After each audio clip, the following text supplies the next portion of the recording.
With war, world, and Atlas Thug, we here to bring the truth. Jar open this podcast, we breaking through the fake news. They try to silence us, but we will be subdued. We're bearded alpha males here to save the youth. Spitting fire on the mic with the bass Christian takes. Exposing the lies, keeping the demons at bay. We ain't afraid to speak up, we won't be swayed. Jar open this podcast, where the truth is laid. Jar openers, cracking open the lies. We're rolling Atlas Thug, we're here to rise. Bearded alpha males saving the youth from the godless demons, spreading the truth. We ain't playing games, we're on a mission to awaken the masses with our intuition. Pulling out the corruption with no inhibition. Jar open this podcast, sparking a revolution. We're not afraid to stand tall in a world full of deceit. We're the voice of reason, bringing light to the street. Keeping it real, never missing a beat. Jar open this podcast, where the truth meets the heat. Jar openers, cracking open the lies. We're rolling Atlas Thug, we're here to rise. Bearded alpha males saving the youth from the godless demons, spreading the truth. Jar open this podcast, where the truth will never cease. Join us on the journey to bring back peace. We're rolling Atlas Thug, fearless in our release. Jar open this podcast, where the lies will decrease. Hey, hey, hey. What's going on, everybody? What is up? How's everybody doing? What is today? Monday? Monday. It's Monday. So I muted myself to situate my microphone. Should be better now. TNT says, not touching the Boulder story. Can't say I blame you. What's up, TNT? How's it going, Steve, TNT, King Solo Wings? Good to see you guys. Everybody else that's here, welcome in, welcome in. Hope everybody's having a wonderful evening. We're actually going to touch on that story. We just didn't put it in the title. But yeah, we're gonna get in on that a little bit. It's kind of reigniting some old, I would say, anti-Muslim rhetoric that we haven't seen kind of really go on. Kind of fell to the back of the culture war, where it was much more ramped up during the Obama administration. Kind of fell off to the wayside. Nevertheless, still worth entertaining. Yeah, ballsy. It's not like we're going to show any images or anything of their their god or anything, so we're all good on that. Oh yeah, right. It's good to have everybody in. Episode 90, approaching that 100 mark. Yeah, 100. Wasn't it South Park that they had to pull an episode down, or Comedy Central made to pull an episode down? Yeah, they were going to do it. Muhammad. They were going to do it, and then I think Comedy Central just completely nixed it like the day before or something like that, and they ended up doing like a rerun or something. I can't remember what it was, but it touches almost every taboo topic. You're right, TNT. And I haven't even like delved into it fully. I've just heard a couple people talk about it, and then what I could find in the last hour and a half on X as I was kind of scouring through for the show, putting everything together. And so, yeah, they it seems like there's going to be quite a lot to talk about in the future coming out of this story potentially as well. But still for me, I'm going to figure out some of the details tonight as we discover together. Yeah. Well, I think one of the through lines in there too is right, like the mistaken identity or mistaken ethnicity, which is something that we see in all of the other cases too. We see all these photos go viral where it'll be all of the county jail records, right? And it'll be Hernando Juarez, white. Carlos Fernandisodo, white. And it's like, yeah, these guys clearly like aren't white. Why are they being, labeled that way? And there's like a racial component to that too. Yeah, definitely. We're going to talk about this, Mount Etna erupted in Italy today, or was it today? Maybe yesterday. I think if it was today, it was like early this morning. I saw it first thing whenever I started looking at news articles this morning. And there was a story about a tour guide that was letting people go down in it as it erupted. So people were not expecting that. we're gonna talk about that. Got some pretty crazy TNT, some pretty crazy footage out of that. World War III potentially has escalated at least. Yeah, did they not learn from Pompeii? Yeah, so Right. you know, yesterday the Ukrainians actually fought back, and I think for the first time in the entirety of this war, the Ukrainians took a win. I say win kind of lightly because ultimately it's war, and all it is loss of life. There's not really wins, but you get it. You know, it's on a battle stage, Yep. battlefield. Sorry, my dogs just keep barking like jerks. They've been outside all day, and they come in and bark. I installed a new doggy door for them, and they come. They can just go outside and bark all they want. Instead, they're in here doing it. Want to let you hear. Yeah, Yeah, the well, cool thing with the you guys know as they run up and down the hallway. well, the cool thing with the Ukrainian strike there is like, yeah, it's a definite win. And you see a lot of other news articles referring to it as a Pearl Harbor moment. And Yeah. the wild thing with it is, as you read into some of the details, they talk about it as like this was their most complex military operation that they carried out. One where they kept it under wraps for the most part, but when you read the details of like how they even got these drones into Russia and like what they had to do even when they were in Russia and how they were driven from there is just a wild thing. They had like a crazy setup. We'll get into that, but it made me think too. Um, in the story, they denote that it only took 112 drones to cause that much damage to Russia, which took out 40 plus of their nuclear capable vehicles, which I believe for the most part were planes. Right. Well, we'll get into the whole story here in a minute. Yeah. You know what I'm saying? Let's we'll get into the majority of the details here in just a minute. Well, I want to get through. Well, one of my dogs. Every time I try to talk, my dog starts barking. We're going to talk about the terror attack in Colorado, and then it's Pride Month. Yay! Right? Freaking Yeah, a lot of companies are turning it down.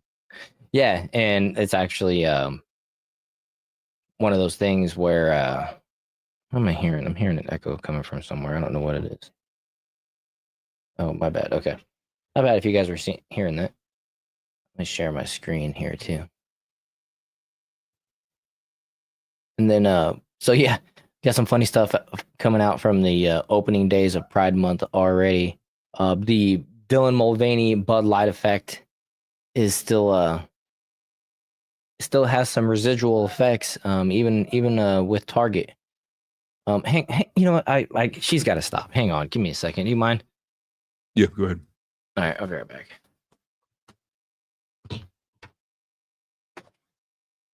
What's up, guys?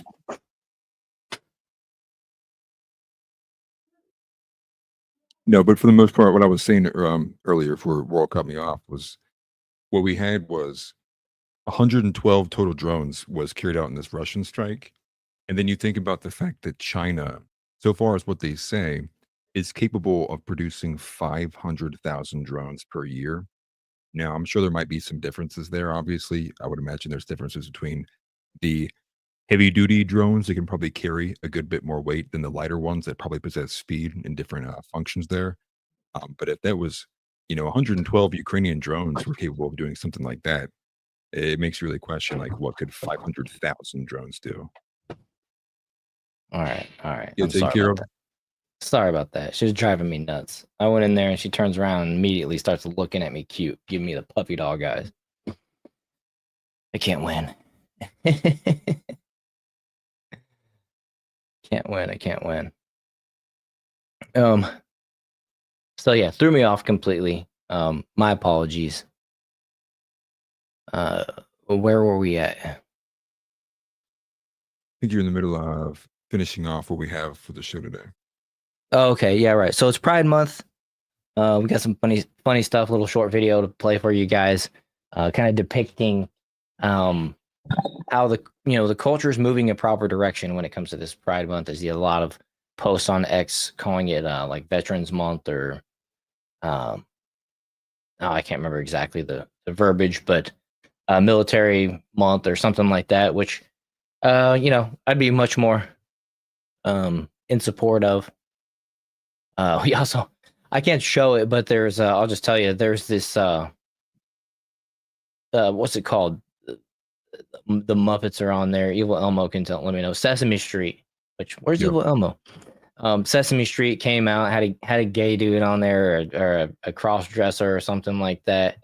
The imagery coming out on their social medias and everything is just like something I would never want my child to watch. Just an interesting side note: the people that are still in on it are all in on it, and I think there's only one Major League Baseball team. It's the Texas Rangers. Aren't having a Pride Day this month, so the Royals need to get with the program. But pretty messed up. Pretty messed up. And then we're gonna talk about this Fortnite AI Darth Vader scenario situation, potentially if we have time, and a couple other things that we have cooking up for you. So let me let's talk about this Mount Etna thing real quick. It was something that caught my attention first off this morning, and saw it kind of going around the social medias. So go ahead and put it on screen.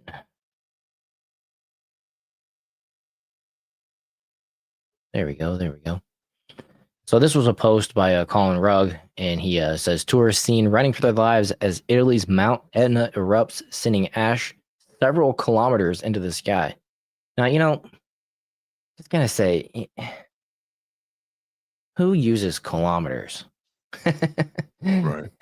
I know the rest of the world, but a tour company said they had about 40 people in the volcano or on the volcano when it erupted, as reported by CNN. The last time Mount Etna erupted like this was in 2014.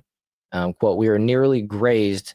Look at this cloud here. We were 2 steps away, and thank goodness we had a responsible guide with us. It arrived all at once in immense smoke." And I saw in the article actually that the guide told the people that were involved that I'm just gonna mute it. It's just volcano sounds, but the guide told one of the people that were down or up on the volcano that had it collapsed outwardly instead of inwardly, they would have been in much more danger. So I think he was basically stopping short of saying that we would have been toast, cooked, essentially. But yeah, could you imagine being on well, I mean, FAFO, don't go on an active volcano, but could you imagine, like, that was one of my biggest fears as a kid for some reason, like being around volcano. Yeah, and knowing no matter how fast you run, you're not going to outrun the smoke.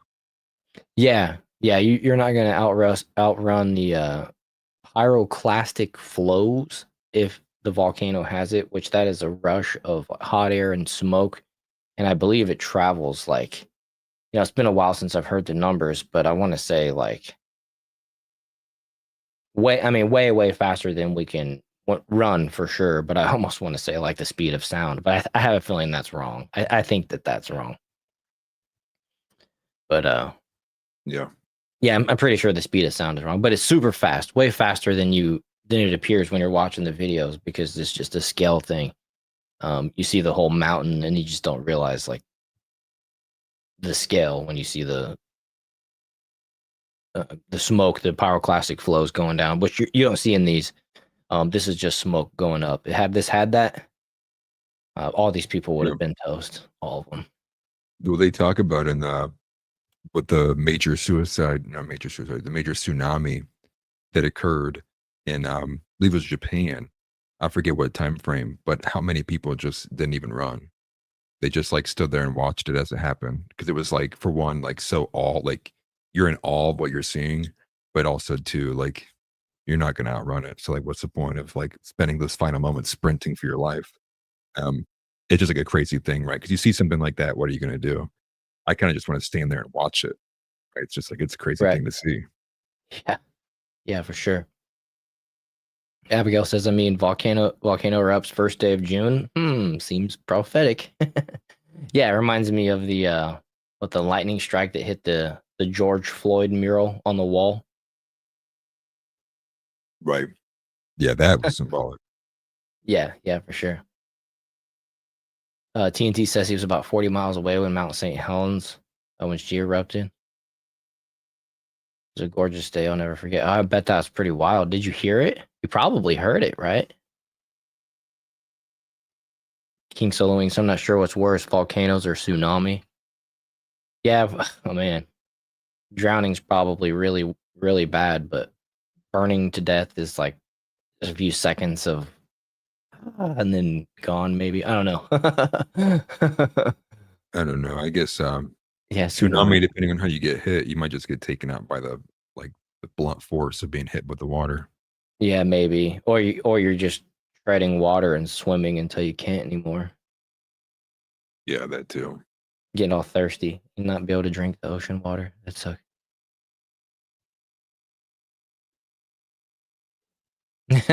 Six Bomber says 100% die in a volcano explosion with my mouth wide open because I'd be definitely watching it. That's how I would be, especially seeing something like this. And I've actually seen a couple like, you know, not even really tornadoes, but what they call them, like twisters, like the baby versions of them. Oh And yeah, even like then, funnel clouds or yeah, like to a 12-year-old. I remember my dad, like, I was just on the deck, like staring at it, and I see my dad coming from the backyard. He's like screaming. He's like, "Get indoors, get in the basement." And I'm just sitting there like an idiot, like just staring at it. It's hard not to, right? It's like you barely see them. right. Fozimo asks, "Have you seen the video of boaters that get hit by a rock slide created wave?" Yeah, I did. Yeah, I've seen that. It's been a while, but it like tips over. It's like a cliff edge, like a point tips over, and I think it either barely hits the boat itself or it hits like right next to it. Oh yeah, isn't there a few Like boats one in like boat, that I think, little gets area? out of the way, and one of them gets hit, something like that. Yeah, I think that's the Yeah, same one. And then you see this like the tsunami, and the person filming it, it like brings a giant wave across over to them. Um, yeah, it's pretty wild how that all worked. yeah. I mean, those people in that last frame were pretty far away, and it still looks massive to them. Yeah, yeah. Text to video doesn't even come close to conveying the scale. Yeah, pretty Yeah, wild. Pretty wild.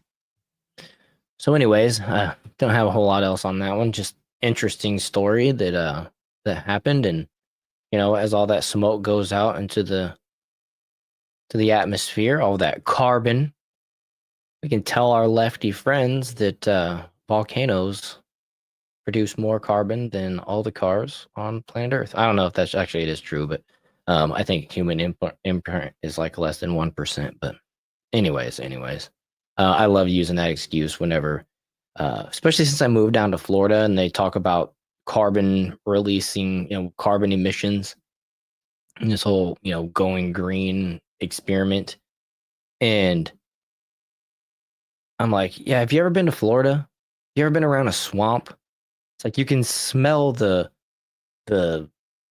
decay, the I would say sulfur. I don't know what it is. You can smell the stink coming off of uh the swamp for miles when you're driving sometimes. But you can't smell the highway like 15 feet standing off the side of the shoulder of the highway. So it's just like I don't know. Then you factor in volcanoes, and it's just like, yeah, a lot more swamp, and a lot more methane. Yeah, methane. That's what it is. You're smelling. Yeah, you yeah, smell the methane and natural gas. Thank you. For some reason, I wanted to say sulfur. I knew that was wrong.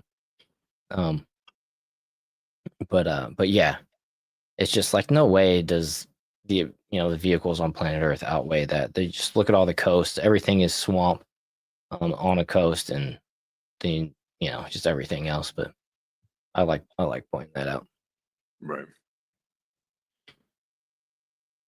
But let's move over and let's talk about this World War III.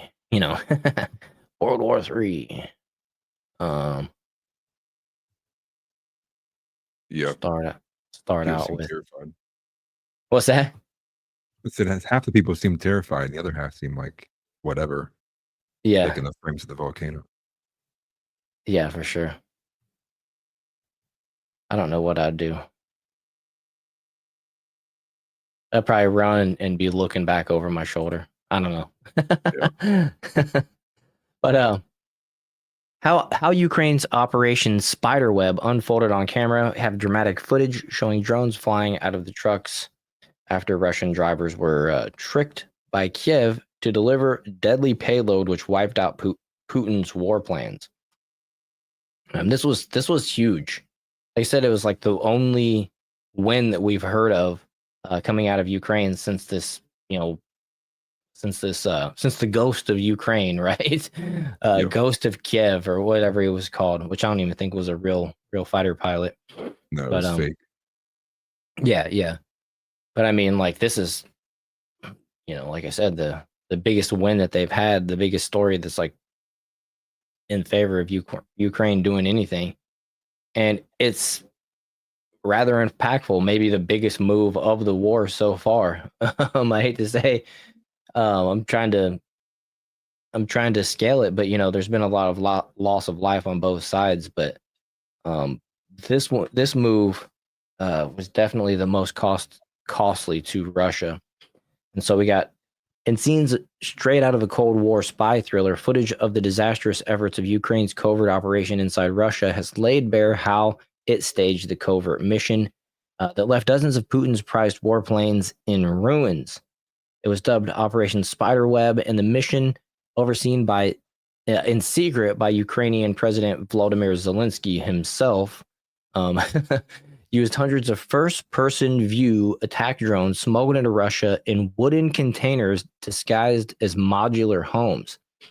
Driven by unsuspecting Russian lorry drivers, the vehicles were parked near strategic air bases before the roofs opened remotely, unleashing swarms of drones that targeted and destroyed bombers on the ground. The devastating strike took place on Sunday, with dramatic videos posted by pro-Kremlin military bloggers showing flames engulfing aircraft at multiple locations, including one deep inside Siberia, some 2,600 miles from the Ukrainian front lines. At least 4 more Russian strategic air bases were struck Olyena in the Arctic region, and a couple more. I'm not gonna try their names. Okay, so one was in Moscow, one was northeast of Moscow, basically. So sources inside Ukraine, SBU's security service claimed the operation crippled 34% of Russia's long-range strategic bombers, including the nuclear-capable Tu-95s and Tu-22M3s, often used to launch cruise missiles into Ukraine. These planes, however, are no longer manufactured, so cannot be replaced. At the right moment, the roofs of the cabins were opened remotely and the drones flew to hit Russian bombers, an intelligence source told the Kiev Independent. Now, this is crazy. It's, the old Trojan horse story, essentially. You snuck in a bunch of, enemies of your people, bunch of your people beyond enemy lines, and then unleashed once you got beyond the walls. And I got to say, this all happened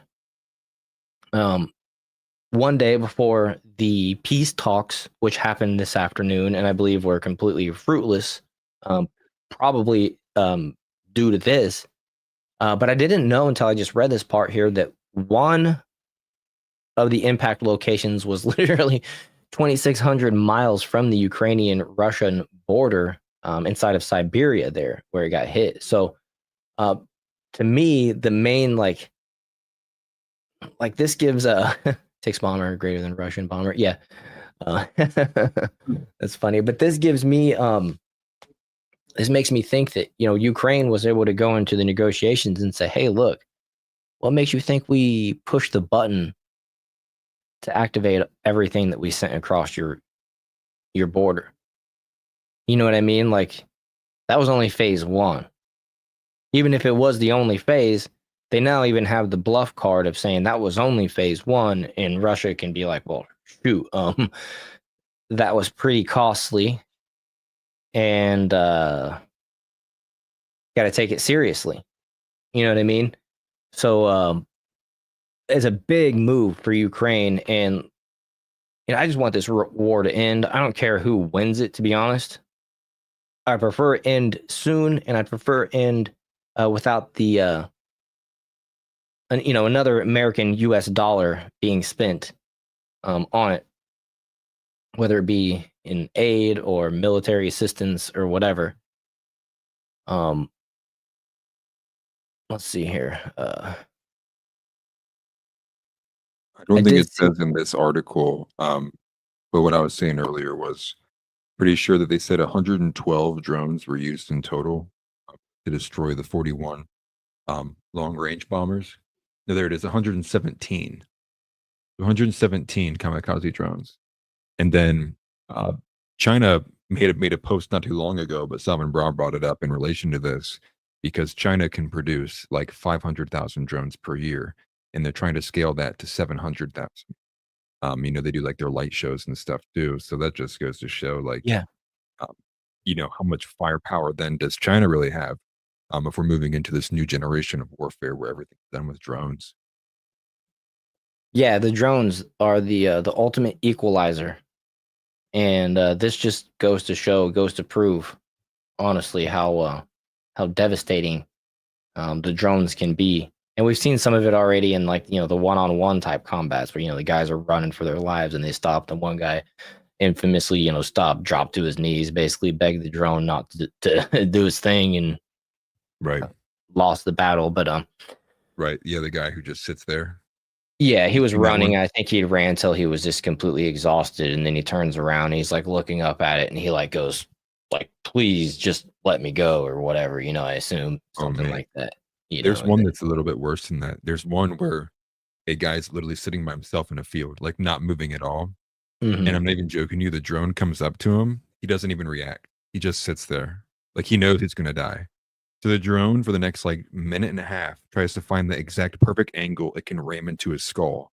So it literally sits there and rotates, gets underneath his chin a little bit, sits, and then it flies into him and it video's over. And people were saying like that was an obvious war crime because he clearly had like surrendered and wasn't fighting and was unarmed. Same thing But with the other guy. Yeah, it's yeah, I wild. don't know if you call it an obvious war crime or what, but it's it's yeah, like you said, like basically have given up and surrendered, and they still went ahead and uh, instead of taking them prisoner. Yeah, you're right.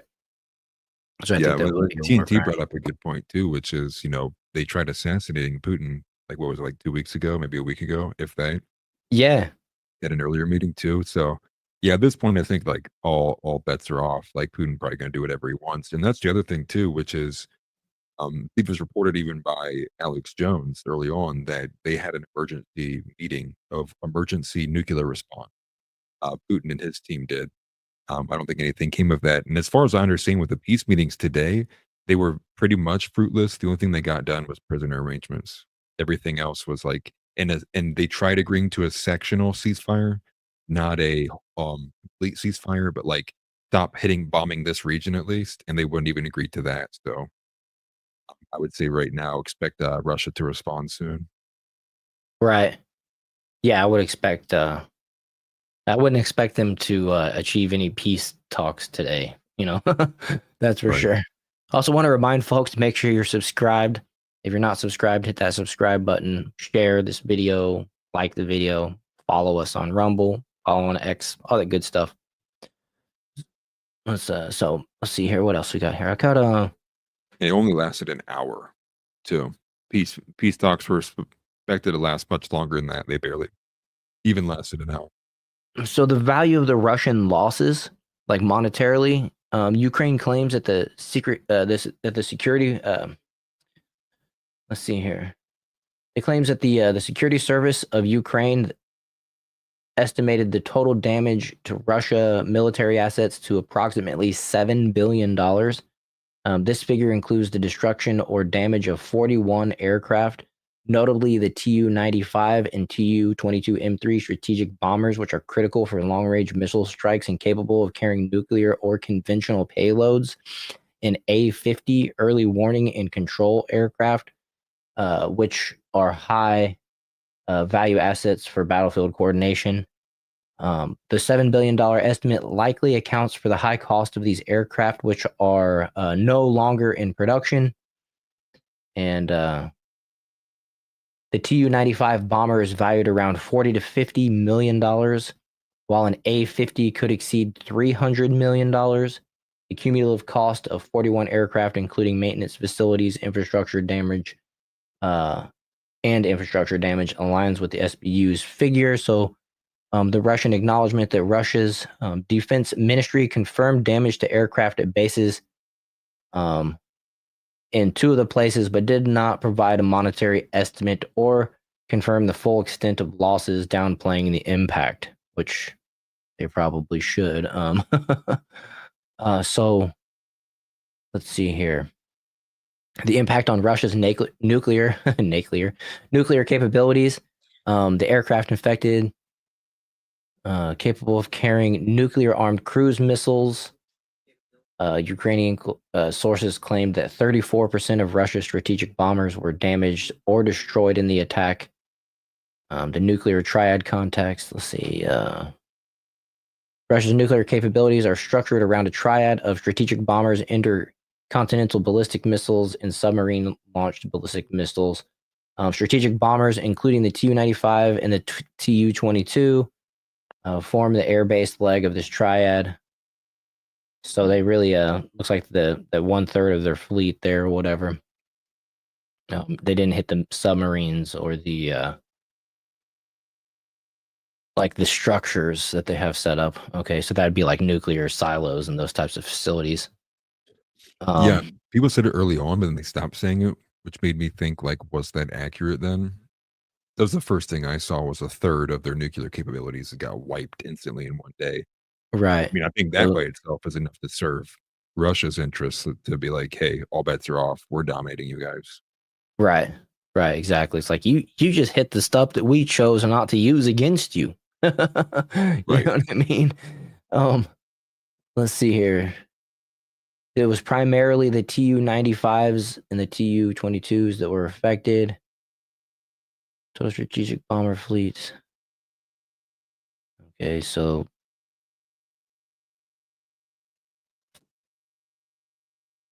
I'm just reading ahead. Sorry, trying to figure out how much of their nuclear fleet was actually affected. They said that the 34% loss wasn't and doesn't equate to a 34% reduction in nuclear's Russia overall nuclear capabilities, but it doesn't say what percentage it actually does. And we probably don't know the full extent of their capabilities anyway, so that would just be kind of a guess if they put a number out anyways, but still, Right.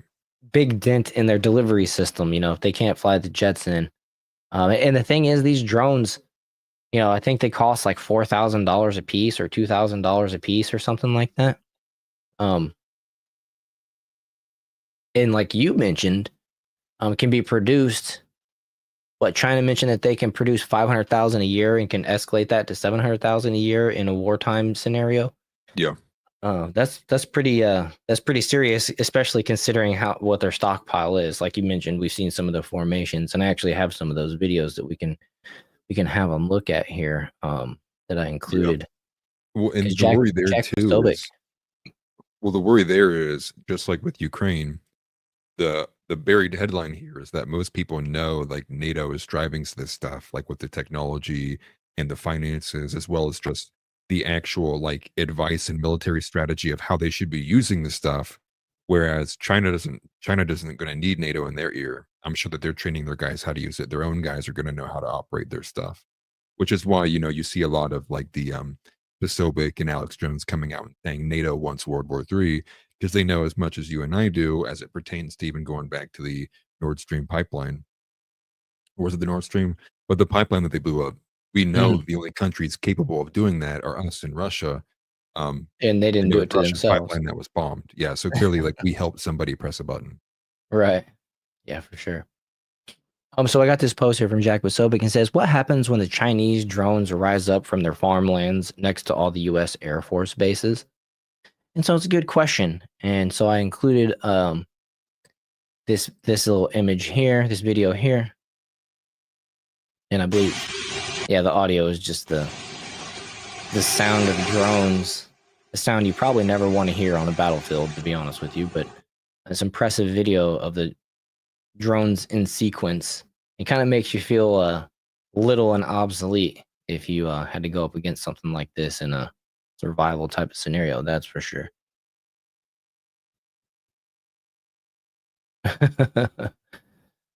Some of those air shows that they've done, they make like dragons flying around, like 3D dragons flying around that are all lit up at night and everything like that. It's so impressive. Yeah. And then I have this. I'm trying to find information about the story that House dropped, which is insane. I did find something. I'm going to add it to the outline. Okay, I haven't been able to keep an eye on chat as much as normal, so forgive me if I'm missing your guys' chats. Then Luke Redkowski, he posted, "Do the Ukrainians know what happened after Pearl Harbor?" Asking for a friend, and he accompanied that with a post from the New York, or a screenshot of the New York Post saying, "Ukraine wipes out dozens of Russian doomsday nuclear bombers in massive surprise attacks on air bases. Kiev says Russian Pearl Harbor." So yeah, Kiev might want to check themselves on that one. It's kind of like Japan bragging for a day and then getting nuked later on, you know. So they might want to check themselves on that one. That's how history has been written, as these I stories guess go. I'm also thinking too, like, why isn't Russia just taking them off the face of the earth? Well, they want the land. They want the people. Most of the Yeah, people in Ukraine speak Russian, anyways. It's right. really the war is pretty stupid, honestly, because the people there. I mentioned to you a while back that I had a guy come and install something on the house, the charger for the electric car, and he's a Ukrainian dude. He'd been in the United States for 20 years, but he still has people in Ukraine. And I went there. I asked him about it, and he said, the people on the one side of the country, I think he said the west side of the country, they want war because it's not affecting them, and the people on the east side of the country, they want the war to end because they're being conscripted and their houses are being affected and their livelihoods are being affected and all that, and ultimately nobody really cares who wins. They just want it Right. to be over. And with that in mind, it's crazy to think that it's outside influences really that are perpetuating this war, led by a corrupt leader in Zelensky, which I agree with Jeremy over at the Quartering when he said today that Zelensky has to go. That's pretty much the only way this war is gonna end. He said, by what means, whether it be election or something else, I'll leave it at that. But I think I have to agree that when the leader of the country is pretty much the only one that wants it to go, and the people that aren't being affected directly, says a lot about it. Yeah, no, I guess maybe more so, like even taking nukes out of it, right? Like just going a full ground invasion, right? Like we're talking just sending the tanks and rolling in. Um, because I guess the way I look at it too, like I guess more so like what is stopping him?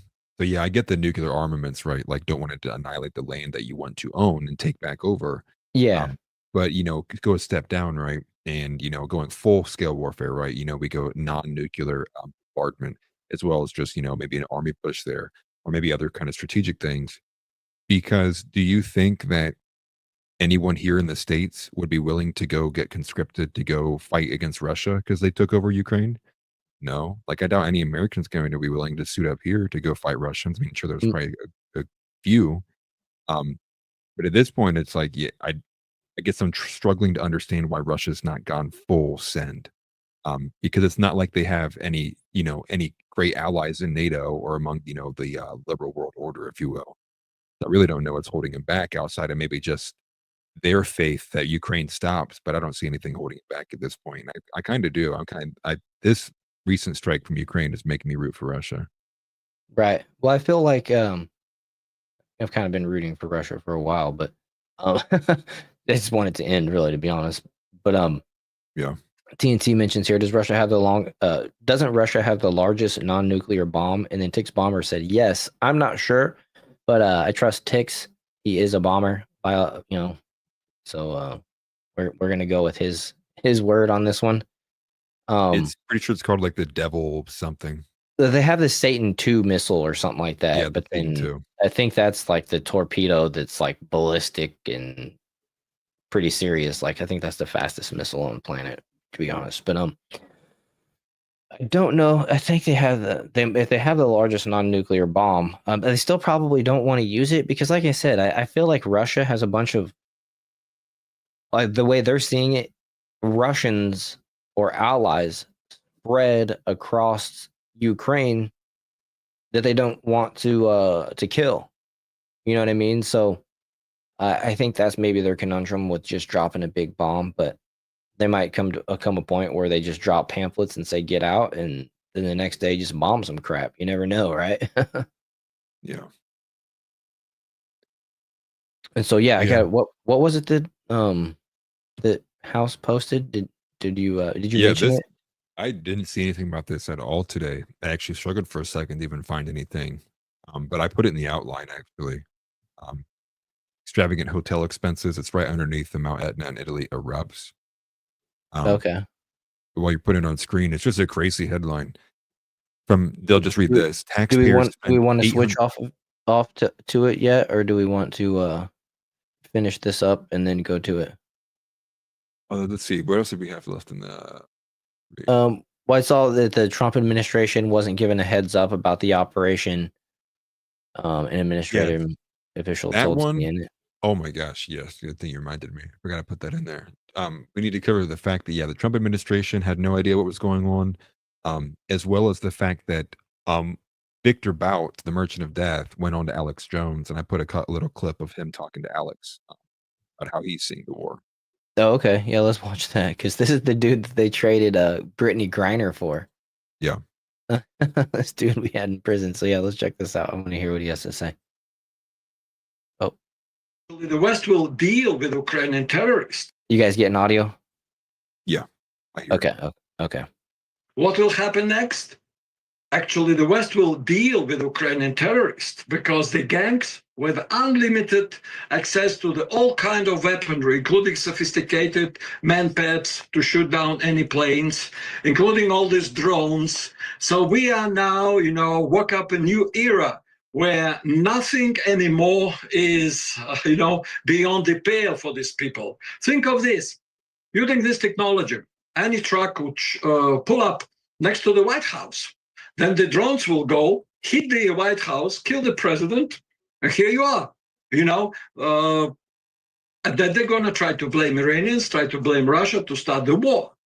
Same true for any other. Nobody is 100% protected proof, because actually to kill any person, you need a small drone in the trunk of your car, correct? You pull up the truck, drone is open, even while you're driving, it can go. This is completely, as I said, a game changer. Everything. So while he's talking, I'm curious. I just want to ask the question. Do you guys think we'll ever actually see like some kind of high level assassination by drone? Do you think it'll happen? Like maybe not within the United States, but on some level somewhere. I don't know. It's crazy because he's making it seem like it's so easy. I don't know. Let's just keep playing. Everything is changed. And now we will see what next step will be happening, whether still, somebody reasonable in the West will say, hey, definitely nobody wants this kind of escalation. Oh, okay. I should have let him continue playing. I thought he was going to keep talking. I thought he was going to keep talking the whole 2 minutes and 22 seconds. Well, my bad. That specific clip was the fact that he was saying that he does believe that NATO will stage false flags to try and kill Trump. They think they'll do so via a drone. Largely, I think I tried watching the longer context. I think they kind of getting the sentiment in because drones are being used. Look at China using drones. Look at Ukraine using drones. Look at Russia using drones. And then you have the New Jersey story, like what we covered, maybe a couple months ago, that disappeared overnight. Where you kind of get that sentiment in that they're a very dangerous thing, and the next thing you know, the drone might hit the White House, and he was outlining like how easy it would be for that to happen, and then boom, what happens, right? Like they would most people would say now we have to go to war. Like, look, they drug us into war. Like, look, Russia bombed our president. Now we have to go to war. It's a scary prospect because I do think it is real. And you don't have to question it either, right? Like they use drones to try to assassinate Putin in a helicopter. Like, of course they're going to be using it and doing it. which Chris mentioned in chat too. So thank you for reminding me. It's an excellent point there, Chris. And so yeah, what else we got on that? I think that was pretty much all we got on that one right there. So Well, and also go to the Trump admin not being given the heads up. oh, oh yeah, this one right here. Okay, yeah. Alex Jones posted the Trump administration was not given a heads up about the operation. An administration official told CNN, this is 100% a NATO operation aimed at derailing the peace talks and massively escalating the war. And that invokes the question that I want to ask again. Should Trump and the United States even be messing with NATO anymore? Like, honestly, as the northern pass melts, a strong alliance between the United States and Russia would be a preferable alliance to me than what we have going on with NATO currently, to be honest with you. We would basically control the northern hemisphere of the Pacific Ocean between the two, and everything north of Canada. It would be a massively strong alliance that we could both countries could really benefit from. It's probably far-fetched to think that Trump would actually pull us out of NATO, but if NATO is going to do something like this, an operation without the United States approval, they're going to act alone, or not act at the United States like best intentions in mind, when we're the ones that have funded NATO for decades. They can fuck off. You know what I mean? Like, I'd rather be a part of BRICS. I'd rather be yeah, just allied with Russia and China. well, that's the thing. Like, if China is not going to back off their aspirations of world domination and the world policing, taking away their strongest ally and making them our strongest ally would crush any plans for China's future world policing. Put them off bad. It would probably not really destroy BRICS, but it would severely weaken BRICS. Like, I think the those two countries alone, with say Canada and Mexico, the United States, Russia, maybe some tertiary countries that have aligned with Russia, historically, like currently or whatever, all align with the new the newness, might be the way to go. I don't know. Yeah. Well, you think about it too. I It'd get be it like that a Putin's domino effect as well. Like yeah, I if get we the pulled out of NATO, like the next country would have to then be one that's footing the bill for the the military costs and all the other finances that the U.S. would leave a vacuum of. well, I And feel I like think they'd NATO pull would out fall too. apart. I feel like Yeah. they'd fall apart without us funding it. So I mean, Right. what good are they to us if they need us to keep them together? I don't know. Tix Exactly. Bomber says Russia should have never been our enemy. The whole commie fiasco from back in the day was one of the greatest psyops ever. Yeah. Yeah. It's the Chi-Coms. Right. And I mean, Very you talk about the loss of, they say the combination of the United States and the rest of the NATO allies, nuclear is what rivals China and Russia, but it's like, I don't care. You know what I mean? Like, drones are apparently the newness, the new hotness. So, I mean, you want to push a button and try to blow everybody up. I mean, the drones are going to swarm quicker anyways, way cheaper too, Right. I mean, think about it, way more right? effective. We flat out and we pair up with BRICS. Like, I mean, that kind of basically forces the rest of all the other countries that aren't involved in the alliances to, figure it out or get their shit in order. So Right. they just use it as like a leverage tactic almost, like just threaten it. Be like, when are we just going to leave NATO? We're going to join the opposite side, dude. Like, Right. figure it out. Right. Oh man, the Democrats would cry and melt down so hard. So hard. I would love it. Good. I'd be all right with that. So it's Pride Month. We got some stuff that we wanna highlight here that kind of officially marks Pride Month is dead. And so we're gonna start off with this one here from Asmongold, I've been hearing his name a lot lately. He's been making some moves or been on good topics or whatever lately. So congratulations and good job by him. But here's another time where he posted this When did you? Oh, Drama Alert posted it. Is that him? I don't even know if that's him. No, I don't think that's him. No, he's not Drama Alert. Drama Alert's just a massive account on Okay. X. Covers So a lot Drama of Alert. streamer stuff.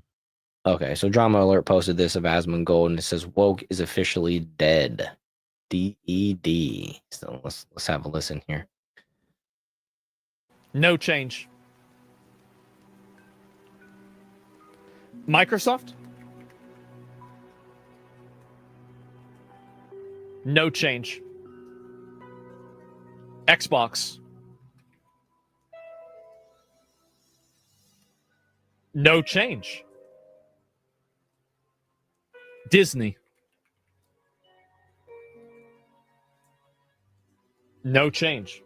Now, I assume you guys figure out what he's doing is he's going to find out if they have changed their profile pictures on X in salute of the Pride Month, right? And like he's saying, no change, which means that they maintained the same image and logo that they had prior to. Which I'll just put these on the screen real quick just to mark an example. Oh wait, wrong one. This one right here.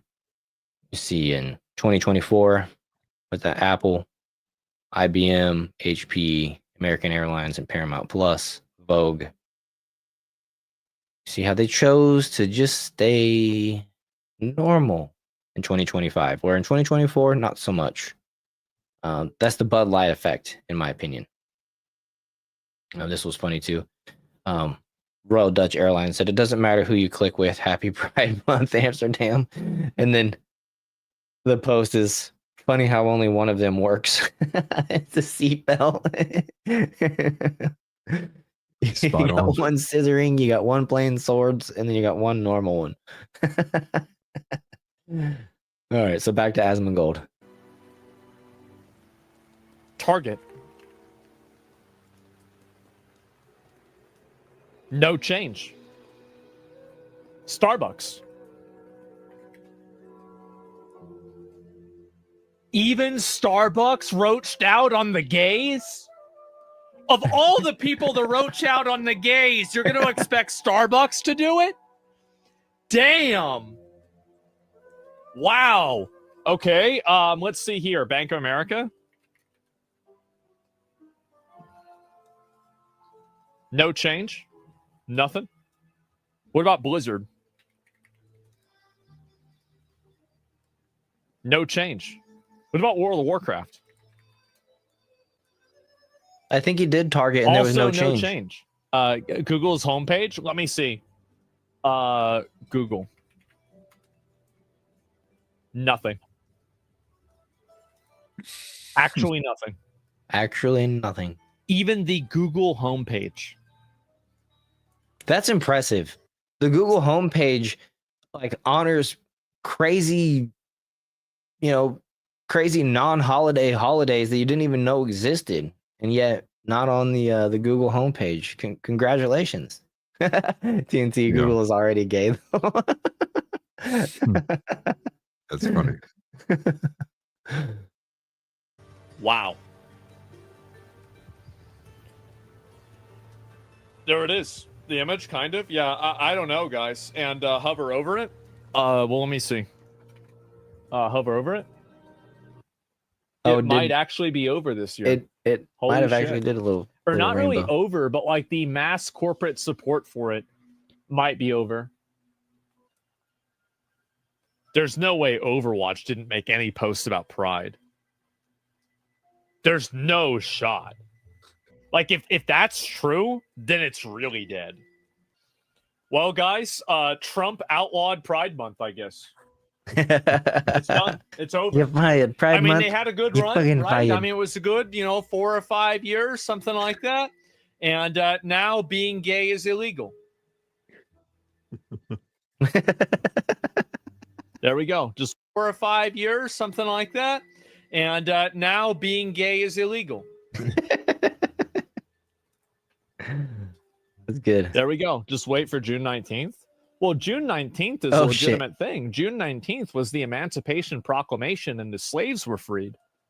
That's a big deal. That's a real holiday. Like that's an actual real holiday. Like that's not some bullshit people made up. That's actually what happened. I don't know And about the holiday. crazy thing is he's gotten way more political in the last like 8-9 months. And he's even said, he even like named himself, right, in terms of like Twitch, right? Because Hassan, him, and all of the other popular like left streamers get into it all the time. And he's like one of the very few like halfway even right leaning individuals on the platform.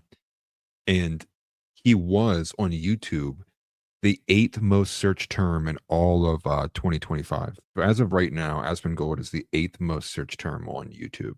Wow, that's Um, wild. Like I said, I've just observed that he's been getting a lot of run lately. Yeah, So I'm so he not was surprised. beating out people like Mr. Beast and Speed, and like he's had a really good run this last like 8 months. Yeah. I don't know if this is an actual Chick-fil-A ad, but it says new Chick-fil-A ad is dropped for Pride Month. Our pickles don't touch, just like God intended.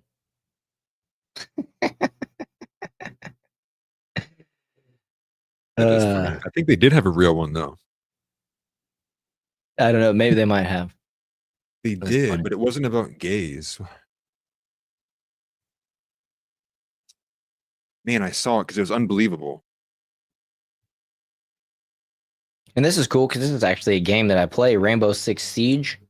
The coordinating posted, instead of celebrating Pride, at least one company in the gaming space is instead choosing to focus on men's mental health this month. Based. But Rainbow Six Siege posted, it's okay to take off the mask. Strength and vulnerability are not mutually exclusive. June is Men's Mental Health Awareness Month. We'd like to encourage you to reach out to your friends, ask them how they're doing, pick up a game together, and look out for one another. I got your back. Got my back? You matter, Blue Heart. So that's pretty cool. I actually like this game. This is one of my go-tos. I like Rainbow Six Siege, Rocket League, and then PUBG. Been mixing in a little Fortnite lately too, but not a whole lot. But I do, for those of you that know about Rainbow Six Siege, I do have 2 aces, one on offense and one on defense. So you can actually see one of those. I posted it in on my America First TV channel. It's a short that I was able to compile within a 1 minute. Yeah, winner chicken dinner. That's PUBG. I love those too. But yeah, the ace in Rainbow Six is you go in and you play like 5-on-5 matches, and ace is where you're one person and you kill all 5 people in the one match. It's pretty hard to do just because everybody else is out to get each other at the same time. But you know, I got a humble brag because I know folks that have gone years without getting one. So, anyways, Rainbow Six Siege, shout out. Focusing on Men's Health Month instead of the traditional. And then so End Wokeness posted 40% of the year dedicated to LGBTQ. And I'm not gonna go through all these dates, but 40% of the year is pretty significant considering I believe the LGBTQ make up less than like 5% of the total population. It might be like less than 2%, to be honest. House AI, let me know what the actual number is on that. Sure, probably just not that you have the gay numbers memorized, but you kind of got it all memorized. Let's see here. Ironically, no one gave a shit about June being Men's Mental Health Awareness Month until they canceled Rainbow Month. Yeah. Yeah. Yeah. See, so I then can't tell if that image is fake or not. Supposedly, they do have a slogan that says "Our pickles don't touch," but I don't know if the "Just like God intended" is fake or not. It's taken okay. me forever to figure it out. There's like no news article or anything, which makes me think it's probably fake. Okay. You think there'd be an outrage letter, article, something if it was official Right. Chick-fil-A, but TNT says maybe Father's Day will be a thing again. That's why they chose June to debase fathers. Yeah, definitely. Also, also kind of June is what leads into the 4th of July, since it's only 4 days into July. What leads into it is June, and so you have like what's going on here is Target went ahead and took down the pride displays that you used to see in the past. This post here from Katie Yonke, I don't know, said walking into Target, instead of a giant pride display as in the past, they have a USA section. This is winning, some American flags. So this is pretty awesome.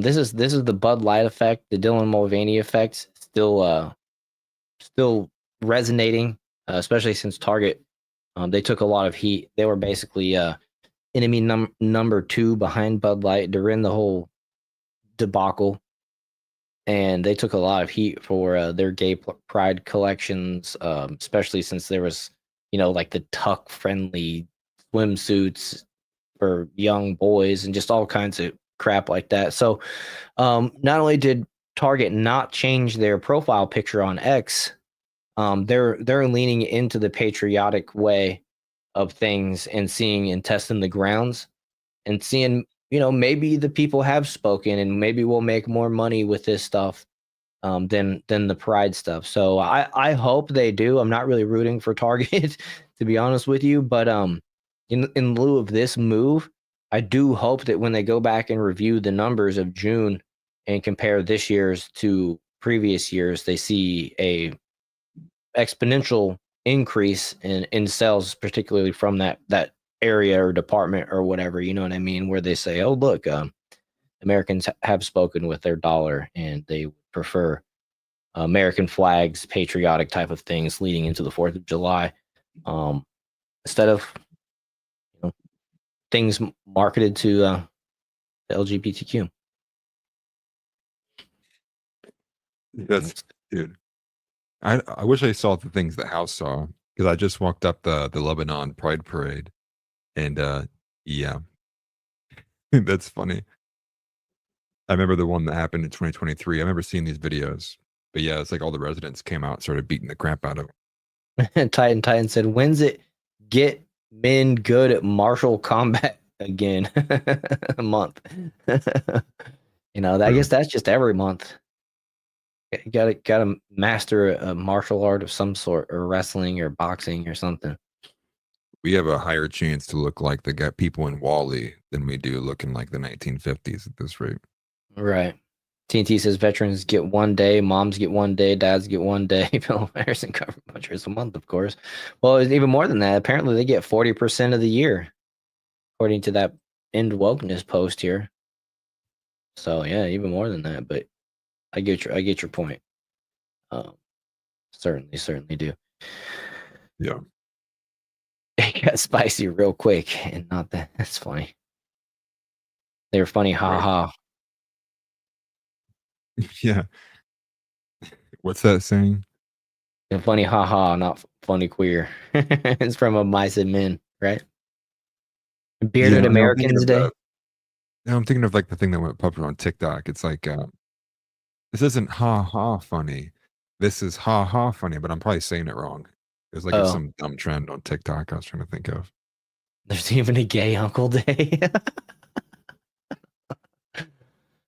Well, it's got to be a gay Uncle Day. I wonder if there's that like drunk Uncle Day that spells the wrong words in front of the kids. Like the guy that comes up and like, let's go out to the CAR and smoke some dope. That guy. Yeah. Was it? I guess to me, it's funny because Charlie Kirk is getting absolutely obliterated on one post. Sling Blade. Okay, it wasn't of Mice and Men. Okay, my bad. Sling Blade.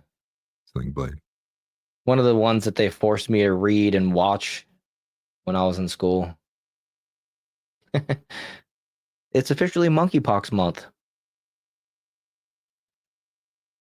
No, but this lady, she had to do the selfie liberal crazed response to walking into Target, and so let's let her have the stage. Happy Pride Month. In my Target that used to have the Pride section, it's now all USA. Yay! It's an American summer. except for tourism, because tourism's down because no one wants to come here. USA, woo! And honestly, my dad serves in the military, and I'd love to be really proud of this nation, but it's hard to be proud of it under Donald Trump. But hey, you know, while you're here, pick up a USA bikini. You know, why not? Better than a tuck-friendly bikini. This lady is freaking out of her mind. And I'm sure her father, who she said was a veteran, I believe, is probably disappointed that she posted this. Yeah, Target's really taken this anti-DEI thing to another level. Happy Pride. Good job, Target. You know, I don't think that video did what to Target what you thought it did. It's a lot more buying power in the straight community than there is in the gay community, that's for sure. Yeah. Andrew said, "Get out, lady, go somewhere else."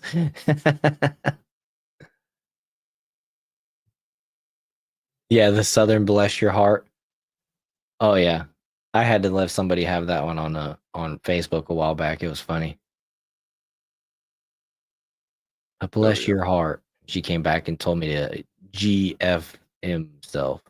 GFYS, I think is what she said in response. Because I won. That means you won the debate. Right. Yeah, I'm gonna get me some fireworks this year. I usually get something. I like Saturn missiles. What are your favorite fireworks? I don't know. I don't know if I have one. I enjoy Oh yeah, most of them for the most part. I mean, I prefer to set them off myself than to watch city ones. That's for sure. yeah, yeah. I think we're gonna go over to the beach this year and check it out. They usually have one big like display, and then um, random folks will bring their fireworks out and light them off on the beach. And once it turns dark, you can kind of look down both directions, the shoreline, and you see a really good view of a lot of fireworks going off, along with the main big display. So I think we're going to do that this year. We did it the first year we were down here, and it was a good time. It was cool. A couple kids from Kansas City um, moved down to Florida, and we were standing on the beach, like knee high water, watching fireworks. It was pretty cool. It was a cool experience. So we'll probably do that again this year, and then I'll Nice. buy me like one of them. I got a buddy that runs the fireworks display, so I can usually at least get some discounted stuff. And so I usually get like a big, like $100-something one, like a grand finale, and then I'll get a bunch of those Saturn missiles, and I'll light them all off at the same time, and just mess around with like bottle rockets and Roman candles, like TNT mentioned. Yeah. The rest of the time, I like the black cats too. I like just lighting them off one at a time, even just hearing the boom, even though it's not like the craziest booms, but I still like them. We got some guys in the neighborhood that get some big stuff too. TNT says we used to have Roman candle wars. Use garbage cans lid and try to survive while you shoot your buddy. Yeah, we used to do that with Roman candles and then the triple whistling bottle rockets. We'd get like a PVC pipe and launch the bottle rockets through. Yeah, we used to have some good times. We'd throw motorcycle helmets on, and it'd be a bunch of people. We used to have some great times on 4th of July over at my grandma's house. She used to live on like a corner house, and it was woods across the way, and we just have a good old time. Fireworks used to be illegal in Ohio. They Oh, didn't become legal until like 2022. yeah, my grandma used to live in the dot, and cops wouldn't come around, so it didn't matter. But they were illegal here too. They're illegal in Yeah. Kansas too. Especially bottle rockets. There's a lot of wooden roofs and stuff still around, and they'll be burning people's houses down. Last post here on Pride Month. Des Bryant posted it in response to ML football. I don't know what that is. This kind of a football credential media source. They posted this. I'm gonna mute it, but football's gay, football's lesbian, football's beautiful, blah blah blah, right?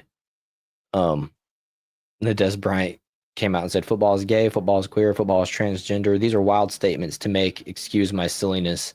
I'm going to proudly tell my boys football is none of these things. I have nothing against the gays, but this is far from right. And I think he meant correct. Yeah. Oh, you used to like the little paper bees? Yeah, those things are cool. Now that you remind me, we got these ones. They're like the jumping jacks. They're like we'll go when they like at night. They kind of look like a little flower or something. And these ones they go boom, just real fast. It's like real intense, real fast. They don't pop, but it's like a giant jumping jack. Those are some of my favorite ones I like to get to and light off one at a time. See them. Interesting. Don't you want to watch your future robot overlord synchronized fireworks show? Yeah, of course. It's gonna be sweet until they start coming back down and getting all the people. Until they go up, blow up, and then turn around. You call this shit targeted. blooming flowers? Yeah, those are cool. They have ones that like zip now. They're awesome. So yeah, what do we got next? What do we got next? Let me close some of these. Close some of these out. Let's We see, have let's- the terror attack there in Colorado. Oh yeah, we got that, and then we can also talk about the thing that House mentioned too. Do we? I didn't Yep. even click on. It's at the top of the outline. Oh, for some reason it's not. Oh, there we go. It wasn't a clickable link for a second. All right, well, let's check this out. This one was submitted by House Leotardo. Let's see Yeah. here. That explains the story, and then Amuse is actually quote tweeting the original source on X. Right. Okay. So Amuse says Ukraine. When I heard Zelensky launched the largest drone attack in history against Russia's nuclear deterrent, I immediately looked to see where Senator Graham was. Not shockingly, he was in Kiev. Then I saw his hotel bill, $800,000 to stay at the Hilton Kiev. This war can't end soon enough. Did he? How do you do that? Was he just watching? Like. He's watching. I'm not gonna say. I'm just gonna come up with a fake name. Watching adult material all night on like every TV he has. Like, how did he get $800,000? I mean, I get it's a month, but still, that's ridiculous. $800,000. So taxpayers spend $800,000. Sorry, I'm flustered. I'm frazzled. I'm bamboozled. I'm hoodwinked and run amok. Can't read. No, the taxpayers spend $800,000 a month on hotels in Ukraine for Senators Graham and Blumenthal's junket. Man, what the heck, dude? U.S. taxpayers are paying the Kiev Hilton $414,806 for rooms for Senators Lindsey Graham and Richard Blumenthal and their entourage. The total cost of the trip is likely over $3 million. Graham has made 8 to 9 similar trips to Ukraine, costing taxpayers more than $25 million. Why? So Well, that's the question. I $25 believe million. recently didn't Lindsey Graham recently come out and act like he was going like kind of anti, like ready to get this war over, and people were like surprised and reacting like, wow, Lindsey Graham's actually not warmongering on this anymore. It's like even Lindsey Graham's getting fatigued over this war. And then what do you know? He's in Kiev when this drone attack hits. Are you seriously? This is insane. Yeah, this dude, he is neocon for sure. TNT, imagine the stink, those two goblins in the same room. He's not talking about the hookers and coke that Evil Elmo mentioned and Chris. Yeah. Yeah, Blumenthal says right here, falsely claimed during the Senate hearing that he served in Vietnam, including in combat. In reality, he sought 5 deferments to avoid military service. I don't know anything about that for sure, but wow. Yeah, boys. Yeah, you're right about that, Titan. They're always closeted. Yeah, you're right. Especially Graham. Yeah, I never trusted him. I just acknowledged. Yeah, I never trusted him, that's for sure, Titan. I just acknowledged that he came out and seemed like he was fatigued with the war as well as some of the other people were like, "Whoa, even Lindsey Graham, the war hawk neocon, is ready to do something different." I think he's just ready to go all in on one war or the other. He doesn't care which one. He just wants it to happen. Yeah, he's a disgusting human being. Chris says Graham knows his time is almost up in the Senate, so he's getting what he can. Yeah, and I think I saw somebody announce that they're going to try to primary him. Yeah, we'll see. Oh, I know you're kidding, Titan. Oh yeah, I know you're kidding.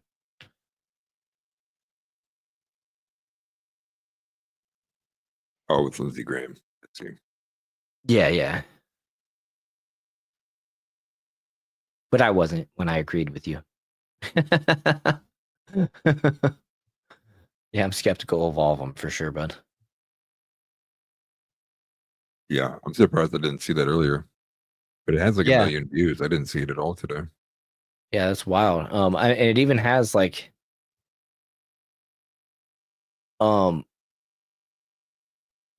USAspending.gov contract summary. I mean, these are like receipts. This is 403,000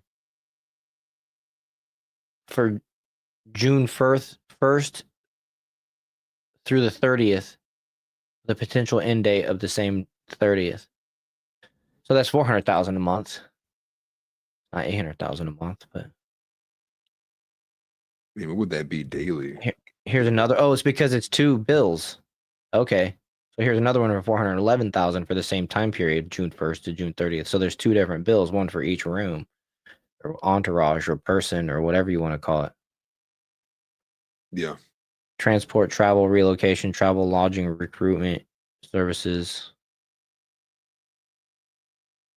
Yeah, it means he was spending over $13,000 a day. What was that per day? Over 13,000. That's not easy to do. I mean, I'd like the challenge, but I don't think that that's really easy to do. Yeah, I mean, like, so I was thinking, right? Even if you went up to something ridiculous, right? Like, he's paying $1,000 for the room each night. Each night's $1,000. I mean, that's still only gets you to 30 grand. I mean, like, what was he doing with that money? I think it does beg the question. Probably hookers and stuff too, but I would wager a good portion of that was probably, payments to other people in a foreign country, just Influ- done under the guise under a hotel purchases or transactions. Yeah, King Solo Wings, that'd be how you launder money. Paying the hotel like it's a hotel bill, and then the hotel is dishing out checks to employees, you know what I mean, but don't actually work there, getting their kickback or getting their influence money or whatever it is. Yeah, I was wondering maybe there's a casino somewhere there, or I don't know. It's crazy. It's not like they're renting like Lamborghinis and driving them around, and it still wouldn't cost that much. Yeah, Ozark taught you that. No, Yeah, Ozark was good. Although I hated the daughter. She like somehow like almost drowned at the end of the first season or the second season when she was this expert swimmer. I just couldn't. That bothered me. I don't know. But other than the daughter, I love that show. I mean, dude, if it's a casino, it's like you're using taxpayer dollars to gamble. I mean, like, I don't know. I echo TNT's earlier statement of like, yeah, I'm so over this shit, dude. So we're being ruled by absolute garbage people. Yeah. House says, why do they have to be there so many times when we have diplomats? Yeah, and we have Zoom. Like, not like Lindsey Graham can't just jump on Zoom and talk to people and use a translator, or even like a Google Translate probably translates live for him. It's foolish for these folks to be wasting money like that. I'm sure he flew private over there. Just the whole thing is completely unnecessary. We got diplomats going back and forth from Ukraine and every other freaking country all the time, and it's like, why?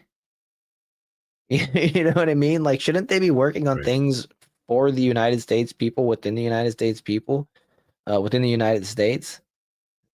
acting like we have excess money and excess, just resources. I don't know, man. I know there's got to be some type of foreign relationships built and catered to and whatnot, and groomed, but in the time of technology, it's time to start using it. Yeah, tar and feather, man. Bring back the shame. Yeah. I don't know. Doesn't the embassy have a room? Yeah, no kidding. It shouldn't even be staying at the hotel. But if they stayed at the embassy, there's cameras there and there's logs of people going in and out. It's all tracked. But if it's just a hotel, then do whatever you want, right? Yeah, helping us doesn't further enriching them, stealing our money, shady deals. Yeah. Yeah. It seems like the only thing you're not allowed to do as a Congress person is help American people. Do whatever the hell else you want, but goddamn, do not help the American people. Right. Fundraise for your next campaign and do foreign diplomat bullshit, I guess. I don't know. It's stupid. So disappointing, really, when you see the lack of production coming out of these folks while we're out here. The majority of Americans are working harder than they should, and yeah, it's a sad scenario. Yeah. Let's see here. So we got this attack in Colorado, and I forgot I was gonna use my my bookmarks. I probably passed over some good stuff that I wanted to share. Let me pull this up. Terror attack. Nope, Tell me okay. again, guys. We didn't skip over anything yet. So, all right. We got this story right here. This is the mugshot of Mohammed Soliman, the criminal alien terrorist behind yesterday's Boulder attack. Led into the country under Biden, has just been released. The mugshot has just been released. Looks like he took a little scratch to the nose and the cheek. So looks like he got a little battle there. But Yeah. this post says, not a single person here was armed. Not a single person was able to stop him from burning more people after he burned the first one. Firearms save lives, limit wounds. Remember that firearms are a public service. And so this is the dude. I guess we should go back a little bit here and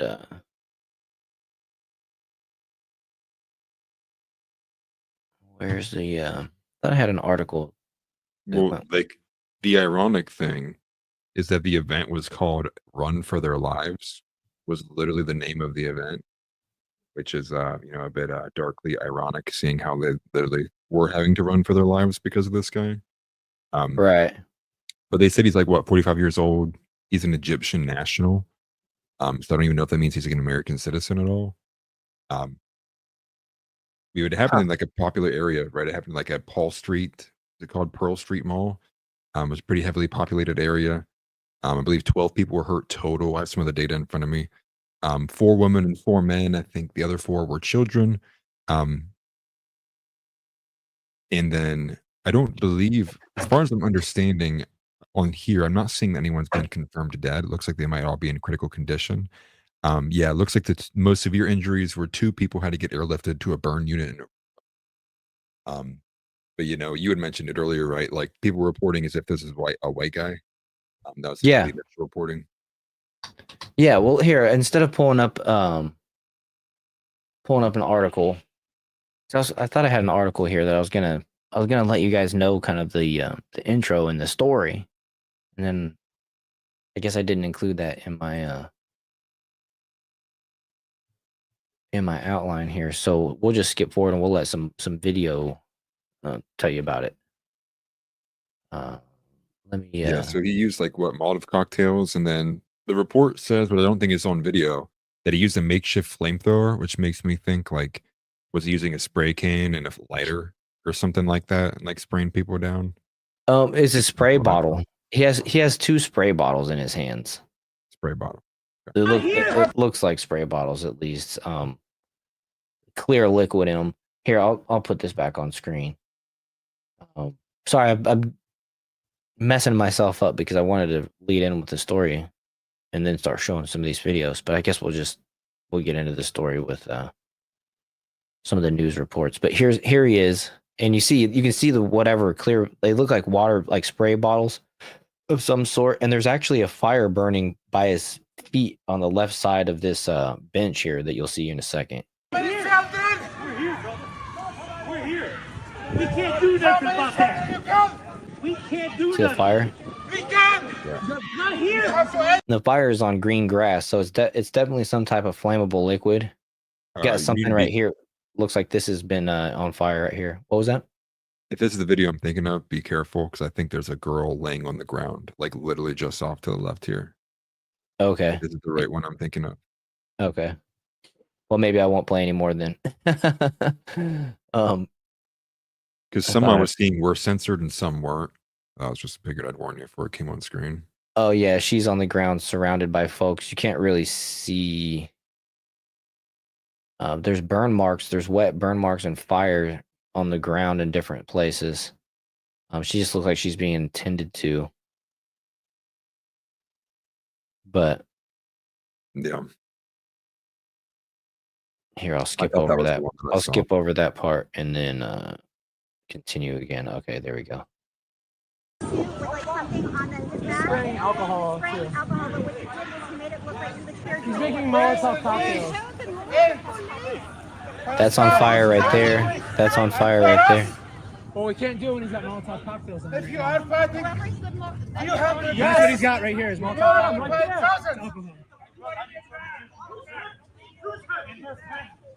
Alcohol. Yeah, Get back, Mom. how many And that brave dude went up there at the end. Crazy. Boulder, Colorado. Thank you, TNT. Yep. Yeah, pretty wild. Pretty wild. So then we have here breaking. The FBI has confirmed that the attacker in Boulder, Mohammed Salman, 45, yelled "Free Palestine." He used a flamethrower and Molotov cocktails to attack elderly demonstrators. He shouldn't even be here. This will get worse if we don't ramp up mass deportations now. So here. I'm able to confirm there are 6 victims, ages 67 to 88. All of them have been transported to local hospitals. This attack happened at a regularly scheduled weekly peaceful event. Witnesses are reporting that the subject used a makeshift flamethrower and threw an incendiary device into the crowd. The suspect was heard to yell "Free Palestine" during the attack. The subject has been identified as Mohammed Sabri Solomon, and he's 45 years old. The FBI is processing the crime scene in the subject vehicle and interviewing key witnesses. We're assisting Boulder Police in providing technical, analytic, and additional forensic resources. As a result of these preliminary facts, it is clear that this is a targeted act of violence, and the FBI is investigating this as an act of terrorism. I'm able to confirm there are 6. So, 6 injured, 6 people injured. Thankfully, nobody was killed, and the age was like 67 to 80 something. My guess is, considering that this dude, I mean, he's not super fat or anything, but I'm thinking maybe he just wasn't very fast. and so maybe the younger folks got away and he just hit the easy targets. I don't know. Yeah. I'm trying to think. I think I did have a. I'm wondering if he burnt his shirt off. Caught his shirt on fire, and that's why he's not wearing a shirt. Sorry, what were you saying? I was trying to read up on the response and like how they arrested him. And they did detain him at the scene. But it also says in Perter's background, it says that he wasn't previously known to Boulder police. He didn't have any prior charges. He came to the United States in 2022 on a non-immigrant visa that expired in February of 2023. And then he applied for asylum as well in September of 2022. Interesting. His wife even helped the police. She turned over his iPhone as well as other digital assets to the police after he was arrested. Oh, interesting. Good. Yeah, but the line right The there, right? 88-year-old woman he bombed was an Auschwitz survivor. Yeah, figures. Yeah, it's pretty messed up. So Ron DeSantis, he weighed in. He went off on the Biden administration for letting in the Boulder, Colorado pro-Palestine terrorist Mohammed. So let's hear what Ron has to say. Why are we letting people like Little this quiet. guy into My bad. the country from Colorado? He should have never been here to begin with, and he sure as hell should have been sent home when this visa expired. And this is the wages of having basically an open border for 4 years under the previous administration. But this whole thing where, and you saw it starting on October 7th, you saw what's happened at our universities, you've seen attacks against Jews, you saw the 2 Israelis in DC, you see this Colorado. You know, this is really sick, but we've got to take this seriously, and you shouldn't be allowing this, having policies that allow this to foment. I do think that there's a lot that goes on. So he was just basically blaming Biden and the mass immigration, illegal immigration that went on. Sorry, that was quiet. They didn't have any option for captions here, which sometimes it does, but it didn't this time. So my bad. Yeah. My apologies on that one. Let's see here. I mean, it was premeditated though. His heels are putting him too far from the mic. That's funny. It is. Look how far down it is. Well, one thing I was going to say is, how many Ron DeSantis videos have we tried to watch and we just simply can't because there's like some kind of audio issue? Right. Sometimes that's just the recording end of the recording volume or the upload volume or whatever. But yeah, you're right. He does seem to be surrounded by technological differences. That's for sure. Makes you think maybe somebody's doing it to him on purpose almost. Right. He's got that bad egg in his campaign, in his group. So Caroline Leavitt, she weighed in and dropped the hammer. An Egyptian national. Oh, here, I'll just let her speak. Actually, I'm not going to read the quote for you. Came into our country under the previous administration. Joe Biden's administration foolishly gave him a tourist visa and that allowed him to unlawfully remain in our country. This individual should have been deported. Instead, he was welcomed here. And now, 3 years later, after coming to this country under Joe Biden's administration, he is lighting Jewish people on fire who were simply trying to peacefully pay respect to the hostages in Israel. This absolutely is an act of targeted terrorism. The FBI and the Department of Justice are investigating it as such, and the president is going to ensure that this individual is held to the fullest extent of the law.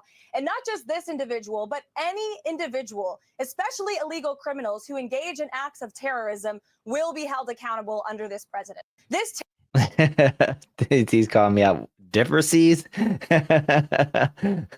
gonna stroke out on us. Can't talk today. Sorry, guys. That's it's from the movie Idiocracy when they're doing the rehab at the end in the big monster truck things, and something breaks, and the announcer goes, "Oh shit! I guess we broke it. We're experimenting technological differences. Anyways. It's funny. Yeah, just me nailed it. It's from a movie, you guys. I'm doing it on purpose. I'm sorry. Makes me think of the was it from oh my gosh, I can't think of it as a hugely popular show over in the UK, but it's a meme of that moment where he's like, oh well, anyways. It's just like people use that to just like move on from awkward moments. I can't remember what show it's from, but it's hilarious. That vaguely rings a bell. I can't remember off the top of my head, to be honest with you. But yeah, I do that on purpose. Sorry, guys. You think I'm retarded? I'm doing it intentionally. That's funny. Then we have got this post here. This is a Fox News. Federal authorities releasing the charges for the man accused of setting 8 people on fire in that targeted terror attack in Boulder, Colorado. Officials say he's now being charged with a hate crime. That's federally. And this is what they found. They found at least 14 unlit Molotov cocktails on his person, along with that makeshift flamethrower. The Molotovs comprised of glass wine carafe bottles or ball jars containing clear liquid. Ball jars? And red rags hanging out of the bottles. He made these himself. In fact, it says that he researched on YouTube how to do this. And later, during an interview with the officials, the suspect stated outright, and he's talking, he stated he wanted to, quote, kill all Zionist people and wished they were all dead. He also stated that he would do it again. Emily, he also said during this interview he specifically targeted the Zionist group that had gathered in Boulder. He knew they planned to meet that day, Sunday at 1 p.m. He arrived at 12:55 and waited for them. So he stated that he would do it again and that he has no remorse. And the left is crying that he needs to get his day in court. And folks on the right, from what I understand, maybe not everybody, not all, but are saying, don't spend a cent of my tax dollars on it. Just deport this motherfucker. You know what I mean? Get him the hell out of here. I don't want to pay for him to stay alive in prison. I don't want to pay for the trial. I don't want to pay for the judge, the court-appointed lawyer that we're going to have to hire to defend him. None of it. Just deport him. Send him out to the country that he came from, and don't let the person back in. We got the borders locked down right now. The dude's not just going to be able to come back with a quickness like usual. Just get him on out of here, man. And then maintain the border defenses. Yeah. Yeah, deport ASAP. Yep. That's where I'm at too. Let's see here. So this is where MSNBC reported that he was a white male. As far as the investigation itself, we're still trying to verify and confirm some video, but it appears to show a significant portion of the incident as it happened. There's an individual that's taken into custody. He's a white male. Whether or not that's the person that police ultimately arrested and will ultimately charge in this crime, a bit of a question at this time, but that's just what we've seen so far. As far as the investigation itself, we're still trying to verify and confirm. That's funny. I was reading. Did they actually say it was a white male in there? Mm-hmm. We're halfway through. Okay, I was like, wait, where did they say it? I was reading chat. White, he has an accent. Yeah, exactly. You know how the narrative, right? They accidentally reported on it, and then they're like, oh shoot, we gotta blame it on being white. Pretty messed up scenario. So then Donald Trump, he responded. This was reposted by JD Vance. But Trump said yesterday's horrific attack in Boulder, Colorado will not be tolerated in the United States. He came in through Biden's ridiculous open border policy, which has hurt our country so badly. He must go out under Trump policy. Acts of terrorism will be prosecuted to the full extent of the law. This is yet another example of why we must keep our borders secure and deport illegal anti-American radicals from our homeland. My heart goes out to the victims of this terrible tragedy and the great people of Boulder, Colorado. So he kind of contradicted himself a little bit right there by saying that he will be prosecuted by the greatest extent of the law, by then saying that he wants to deport the all anti-American radicals from our homeland. So in my opinion, we can skip the prosecution part and just boot him the hell on out. And you know, I mean, I guess when I think of it from the victim's perspective, would you want him to spend the rest of his life in American prison, or do you want him just out of this country and never back? I mean, I don't know. Seriously asking the question. I'm not sure where you. I would deport him. I mean, as far as I understand, like, he's not a citizen. And from what it reads, like, he's only here on visa that expired in 2023. So right. Then he tried to exploit the system, and I'm sure he applied for asylum through the CBP One app. Right. Revoke it. Bounce him. See you. All of them. Yeah. Just get him on. Get out. Yeah, he can just go and get.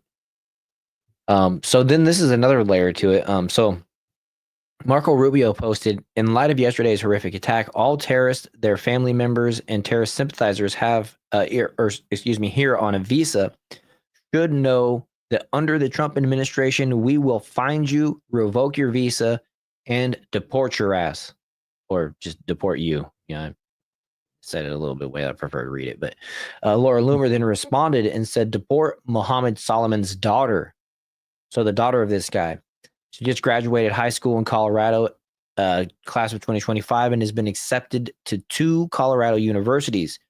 We can't allow the children of Islamic terrorists on expired visas to attend American universities. This is outrageous. So Laura Loomer is going for the daughter as well. And I think they probably should. I mean, sorry. Not sorry. Let's see here. TNT says Congress needs to pass a law if you're an illegal and commit murder 1 or 2, rape, child molestation. Yeah, federal death sentence. Yeah, exactly. I mean, Bro, if you're an illegal and you steal a car, federal death sentence. right. Like, yeah, no more of this. Like, I mean, bro, like, you need to be like, we already talked about it, right, with the First Amendment stuff. Like, if you're here, like, and you're not of legal status, you are a second-class citizen, and you need to incorporate as such and assimilate. Mm-hmm. I'm right there with it. Like, nah, dude. Like, I think all crimes should be prosecuted to twice the normal sentence if you do it while you're here on a visa, or you've done it without obtaining your citizenship yet. Should carry twice the level. Right. And then, you know, maybe your family should suffer the deeds of the dad, you know, suffer the sins of the father in this instance too. You know what I mean? If you're the sponsor bringing your family over or whatever, trying to do this bullshit. Yeah, everybody suffers the same penalty of the crime. You know what I'm saying? A guilt through proxy. Set an example of people wanting to come over here, bring their families and commit crime. Like, it's not just going to be on you, it's going to be on everybody. Doesn't sound fair, but you know what? Life ain't fair. Yeah, we don't separate families. And that would be just like a precedent, because it's like it has a clear, you know, attachment to you know, you're not even a citizen here, you know, which means like if you go out of your way to break the law, you should have a harsher penalty because you're not from here, right? You're a foreign national. Where Right. the hate crime thing is like, I don't agree with that, because that just like that's just whatever judge is there. And again, when's the last time you saw a Christian hate crime or a white hate crime? Right, That's right. why the hate crime stuff is retarded. But I'll take the actual, like, you know, logically multiplier penalty for the illegals, because you should be on your absolute best behavior. And even then, you know, we're still trying to decide, do you belong here? Do you even deserve to be here? Which again, it goes back to like the Wade Stouts video. Have you tried prejudice? Which actually fits in pretty pretty nicely with this whole scenario too. What fits in nicely? I'm sorry, I had a text come in from my neighbor. I guess my dog's outside. The Wade Stouts video is called "Have You Tried Prejudice?" Oh, gotcha. And he makes an argument that Republicans lose the arguments when they try to use logic and reason when appealing to retards and insane people. We actually have that video. We'll play it here in a minute, actually. We got that thing. Let's play that here in a second. Let's just finish off here. Little side note story of this. Pro-Palestine protesters jumped on the stage while Navy Secretary John Phelan was speaking. And figure out how, if I really want to bring about change. He included, how are these degenerates allowed to get so close to the Secretary of Navy at a national security forum? They're going to end up taking out an official next. Yeah, I mean, these people sitting here on their stage still while this is going on, they should have been ushered off by security 100%. And security should have never let these people get that close. Look at this man sitting here fighting over a flag. You need to up your security. I hope that's not Secret Service. What's going on here, bro? Like, yeah, you shouldn't even be playing with them. I mean, 1, 2, right? Combo. Ooh, 1, 2. Got the next one. 1, 2. Put the flag down. 1, 2. I mean, like, just cuffs. These people. I mean, just barred arm, put them in cuffs. Like, you don't even have to start throwing blows. But dang, man, like, so weak, such weak, man, crazy. It's like it's not even weak. Chris like mentioned this. Oh, go ahead. Well, I was just gonna say, like, as someone who's like, I've done small, you know, there's been instances where I've like been like security or like done things like that. like the guy's just scared, dude. The guy's scared. Like he's like pulling. He's trying not to touch anybody. He doesn't want any kind of like Right. liability, right? Like he's doing the classic like I just got hired yesterday as a bouncer thing, where like he doesn't know like Yeah. how far he can go to put his hands, and it's like, dude, get them people off the stage. You yank them down, dude. Don't Yeah, go take after your the flag. And if they're yeah, fighting take your back, dude, job seriously. knock them in. The Yep. the Secretary of the Navy is on stage. You need to protect him. Like, what kind of security are you? What happens if these Right. people would have pulled out knives? Like, you'd have just been sitting here fighting with the black lady over a flag, like looking like a little weakling. I don't know. I'm sorry, but Chris mentioned this here. The illegals don't have rights. They're not citizens. And, you know, I agree. But then I was thinking about this the other day that, you know, the Constitution says that God grants, you know, our unalienable rights. So it doesn't say that they're granted by the United States. It's God-given rights. So even though they're illegal in the country, it's a conflict of interest to say that they don't have rights, God-given rights. So I don't know. It's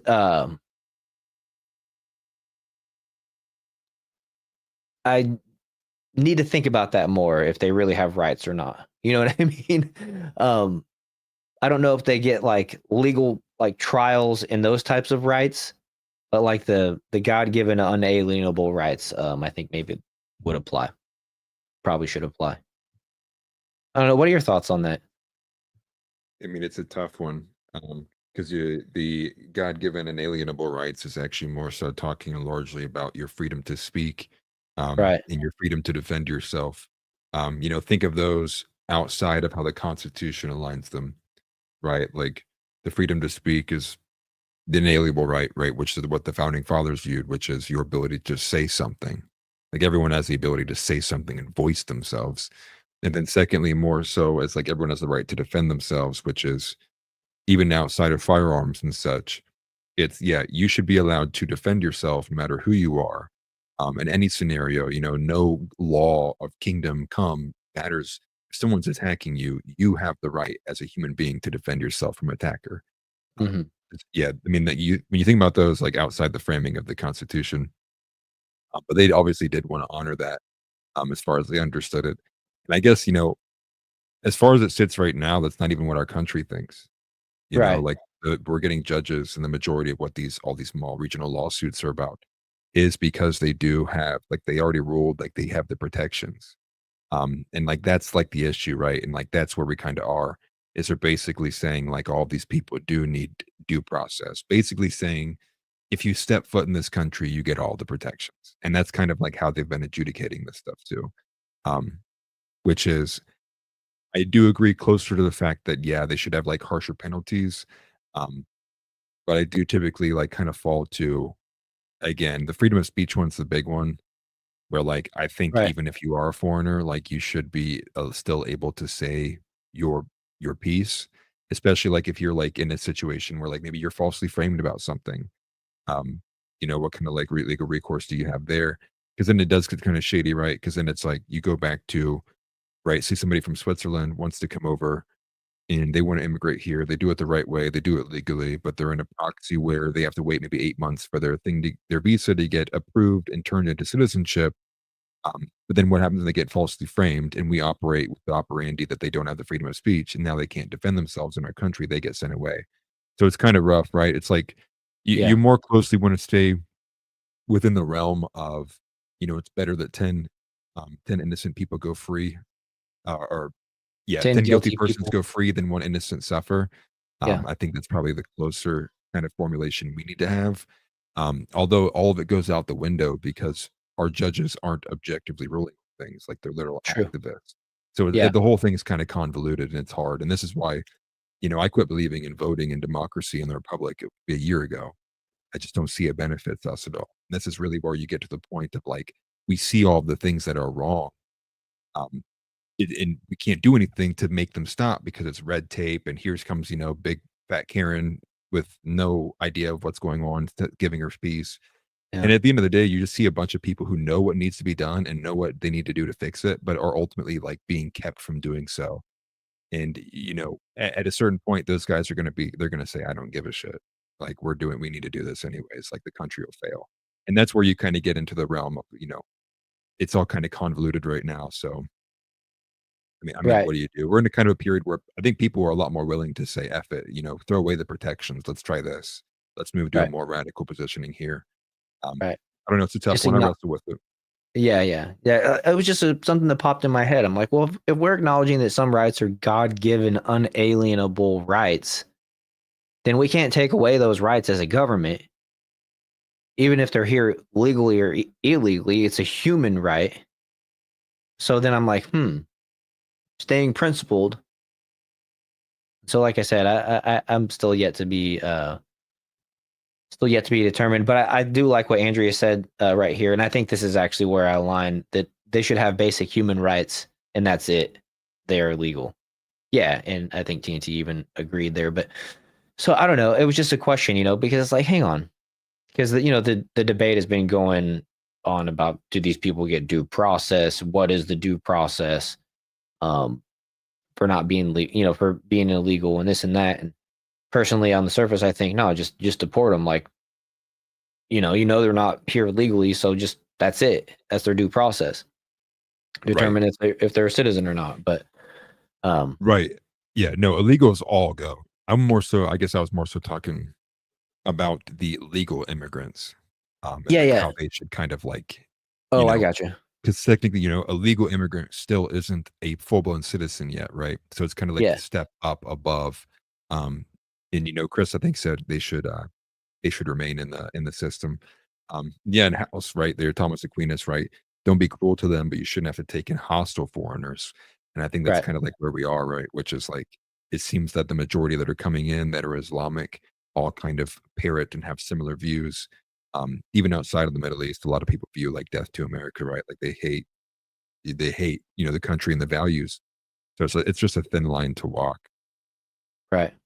Right. So TNT says, I feel like if I was in another country, uh, they instantly didn't appreciate the instant they didn't appreciate me being there, they would arrest me or deport me. Yeah, exactly. I feel like that's the way it is in any country. You know what I mean? So it's like, why wouldn't we have that same standard here? If you walk up to their border, they're gonna not let you in unless you have a really good reason, and most likely they're still not gonna let you in. Not Yeah. here. Well, It's so I just weird. agree with this, right? Like I agree, obviously, like there should be an expectation in other countries do it well, which is like if you come here, you should respect it. The only thing I don't like about that comparison is everything America was a shot heard around the world because it was a enlightening revolution of thought of mind of how to govern a country. Everything America was a step away from how the rest of the world did everything. So I don't like the whole, compare America to other countries because we're very hard to compare America to literally any other country. We are very anomalous in that sense. But to say, I mean, I agree entirely with the sentiment, right? Like people when they come here, like if you can just tell from the moment they're here, say they didn't break a law, but it's clear like they're not going to be an American, they don't want to be Christian, all of that. Yeah, bounce them. I don't want to see you here. Right. But that speaks to another bigger problem, which is in order to, in order to constantly say, get out because you're not us, that begs the question then, what are we? Right? If you're not one of us, then what does that make us? And I think that's the question that most people don't have an answer to, which is what is an American? Right? Is it America a Christian nation? Is America a white nation? What is America? And I think that question needs to be answered to have an easier answer to when you say you're not one of us. Sounds right. So, um, let's see here. Did I? Yeah, I messed my page up. All right, there we go. So speaking of deportations and things like that, I got this one here that Trump admin rounds up 1,500 migrants in the biggest ICE sweep yet. This was from today. President Donald Trump, Trump's administration rounded up nearly 1,500 migrants in Massachusetts alone, the biggest ICE sweep yet, officials said Monday. A total of 1,461 have been arrested in the state in the month of May. Massachusetts ICE Field Office Director Patricia H. Hyde said 277 migrants have been deported and 790 of them were criminals. 790 of the 277 No, he's saying with the 1500. I get it. But a migrant arrest on May 7th was found to be a migrant arrested on May 7th was found to have been deported 5 previous times and came back to the U.S. committing a slew of violent offenses. Those arrested included individuals who pumped deadly narcotics into our neighborhoods, trafficked firearms, all kinds of stuff, right? So, a bright little highlight there for the Trump deportations. We've been saying that the number needs to be ramped up, and it looks like we're getting there. As Nick Sorter calls out that we need 10,000 deportations per day now. Illegals are now firebombing innocent Americans in the streets. Mobilize the military. We can't wait any longer. So if the military is mobilized to help ramp up these deportations, we should certainly see the number go up exponentially, which I believe that's something that we all voted for. Oh, have a good night, Chris. Appreciate you being here, bud. Yep, take care, Chris. Yeah. So bit of bright news on the bright side of that. We have this right here that the acting director of ICE just slammed Boston for trying to block the deportations of some of these people. So this is what he had to say. But more importantly, if sanctuary cities would change their policies and turn these violent criminal aliens over to us into our custody, instead of releasing them into the public, we would not have to go out to the communities and do this. Boston's my hometown, and it really shocks me that officials all over Massachusetts would rather release sex offenders, fentanyl dealers, drug dealers, human traffickers, and child rapists back into the neighborhoods. But more important. Yeah. So it's pretty crazy that these folks would rather fight for these illegals than fight for their fellow American. It's a sad day, and I think our grandparents would probably, our great grandparents, probably be rolling over in their graves,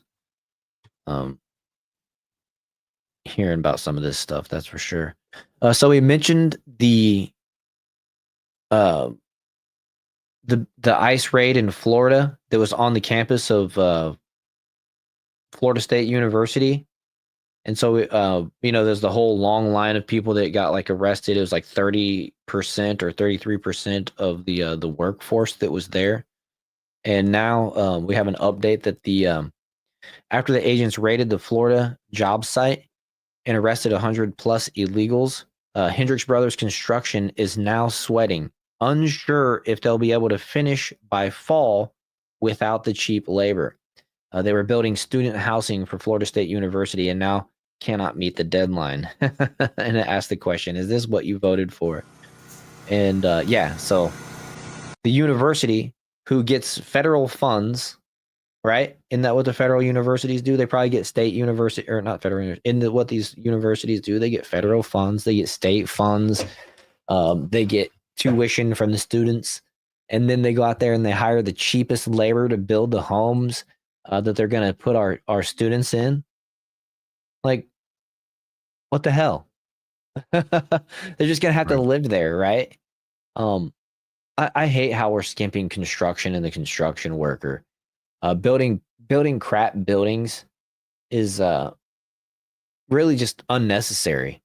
There's plenty of good carpenters out there and builders out there, and just throwing people in there that saying that they can frame a house or do brick or whatever is not good.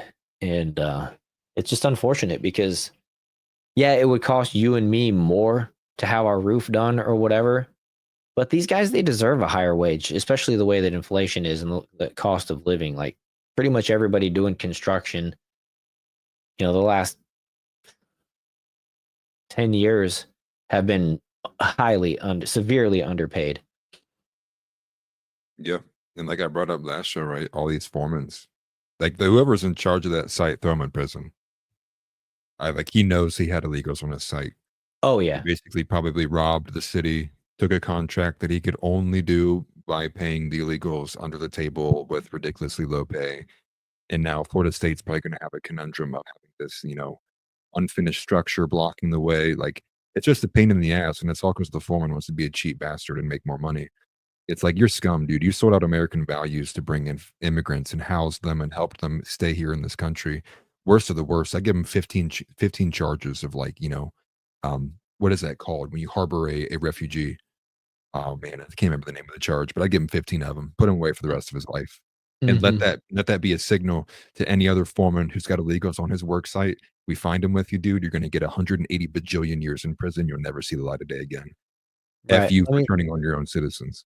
Yeah, for real. And then look, I mean, this even applies to this union. Holy crap, TNT. 23% of my union is effing illegals. I haven't had a gig in over a year now, and I have to find under the table work. Dude, that sucks. That's so stupid. That's not why you're paying the union your union dues, so that they can give the jobs to the 23% cheap labor.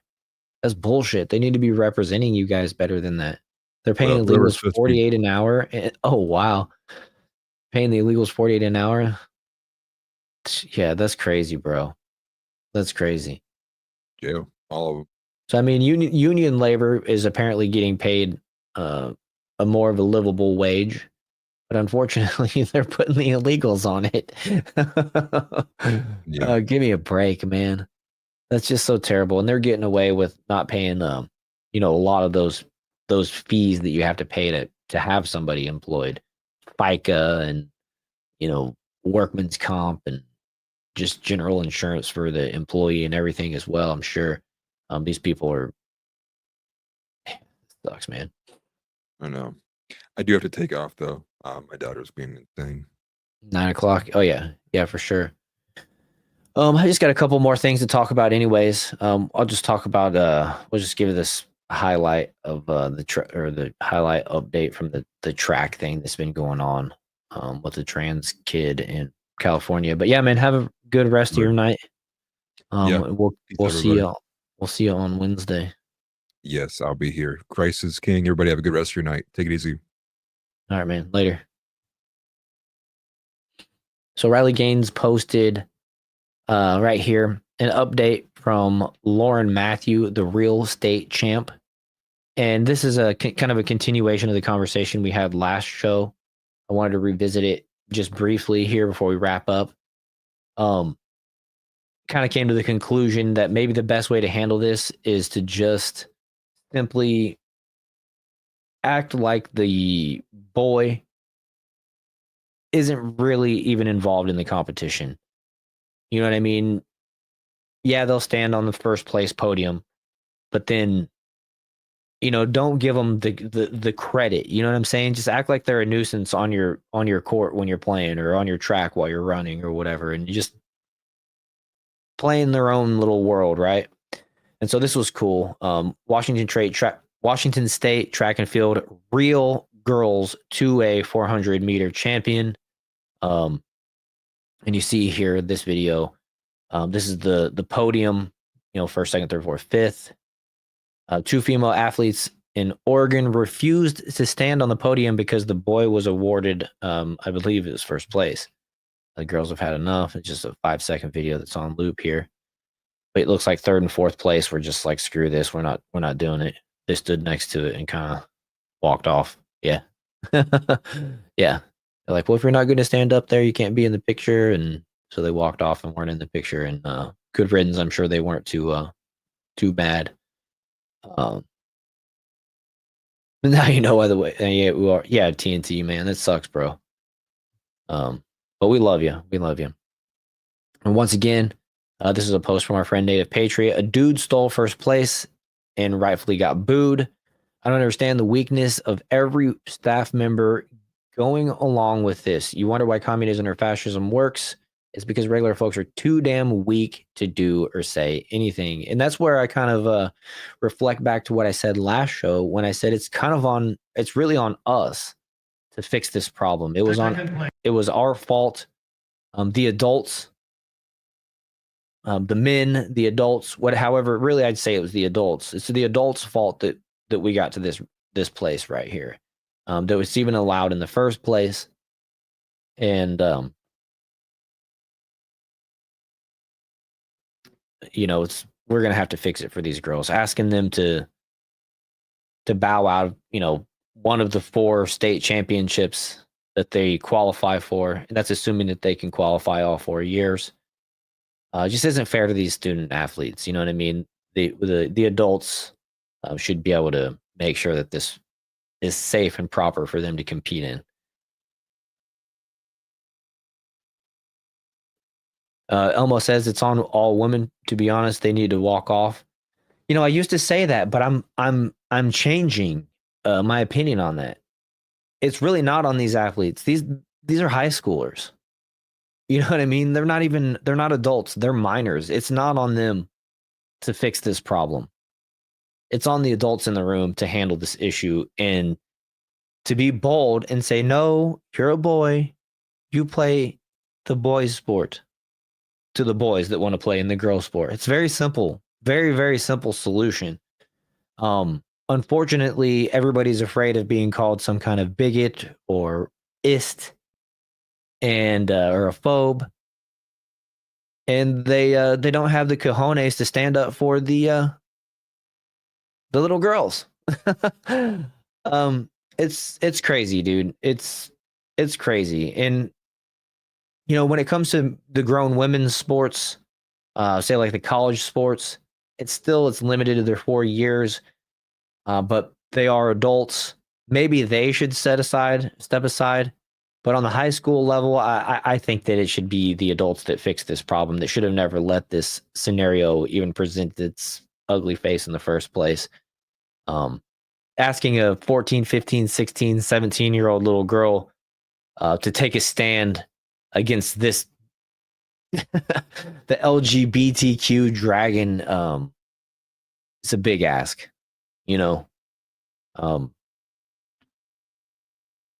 but to your point, if they all quit competing, that would fix it too, but then they just wouldn't get to compete, and then that ruins everything for everybody, and that's bullshit. So it's got to be something. But yeah, parents need to step up for their kids. Yeah, the kid needs to be booed, and that's basically what we hear in this video, from what I understand. I'm gonna play it. Lauren Matthews. And first place, your 2025 winner, in a time of 55.70 from East Valley of Spokane, Veronica Garcia. Boo. Boo. Your girls 400 meter. So this person, Veronica Garcia, the boy, runs in the 400 meter and then the 4x400 meter or whatever. So everybody runs like one lap around the track, I believe. Helped his team win 2 different state championships. Yeah, glad they're booing. The crazy thing about it is this person came out and seemed pretty unfaded by it, like just complete unfazed. And I thought that was kind of weird, but I guess it's just the thick skin of maintaining your position, because they held it down. They were in the state championship last year and won it, I believe, as well. Yeah, this is Washington, or it's California. Oh, they said it, didn't they? Your girls 400 meter, second place. Okay, yeah, I could be wrong. Oregon, not actually. Okay, I don't know where it is now. It got me all mixed up. Yeah, 2 female athletes in Oregon refused to stand on the podium. Okay, yeah. So you do get a little bit of a pushback from these girls. At least the 2, they competed, but then they refused to stand on the podium. I mean, it's something. It's something. But then we got this final word we'll give to our friend Scott Jennings. It's deeply unfair, and for all these parents that have little girls who work very hard in all these sports, whether it's track and field or the softball situation that's going on in Minnesota right now, where they've got a team that's dominating the rest of the teams because they have a trans pitcher on the team. If you're a parent of one of these little girls who worked their whole life to get to something like this, only to be aced out at the end by a completely unfair competition, it must be deeply frustrating. And politicians have a responsibility, A, to listen to their people, but B, to take real stands. And the true best real stand here, and it also happens to be very popular, is just to say it's fundamentally unfair, and it's deeply unfair to women. It's unfair to girls. It's unfair to women in these sporting events who are being knocked off of podiums. Have been happening for years. Trump took a strong stand on it, and a lot of people rallied around him, and it's because the American people agree. It's deeply unfair. Yeah. And at this point, these people are just blatantly going against Trump. They're going against the mandate. They're going against the majority of the voting Americans who said that we're not standing for this bullshit anymore. So, you know, that gay guy is pissed. I'm guessing they're just me. I'm guessing they all are gay or pissed. Thinking gay. Maybe both. Both. That's what it is. No, so anyways, I think I'm going to go ahead and wrap it up there. I'm going to close this one out by giving you the verse of the day from the YouVersion Bible app. This is Matthew 18, verse 3 through 5. And he said, "Truly I tell you, unless you change and become like little children, you will never enter the kingdom of heaven. Therefore, whoever takes the lowly position of this child is the greatest in the kingdom of heaven. And whoever welcomes one such child in my name welcomes me." So good stuff, good stuff. That was Matthew 18, verse 3 through 5. Remind you guys to hit that subscribe button. Double check that you are subscribed. Ring that notification bell. Hit the like on this video. Of course, share this video. Share it on your socials, all that good stuff. And also got the link to the Discord down in the description as well. Follow me on my main channel, America First TV. That link is in the description. Same with Atlas Thug on his main channel. Link in the description. Appreciate everybody for being here. Chat's been fun. Sorry I didn't read as much chat as I normally do this time. But nevertheless, you guys are great. And I appreciate everybody for showing up. And we will see you guys on Wednesday. We're going to be doing our second What We Forgot Wednesday. Hopefully I'll be able to put together a little bit better of a presentation than last time. But like I said, we're just getting the hang of it. You know what I mean? I'm not sure exactly what I want the final product to look like, and it's going to always change every week. So anyways, love you guys. Hope you guys have a blessed rest of your evening, and we'll see you guys on Wednesday.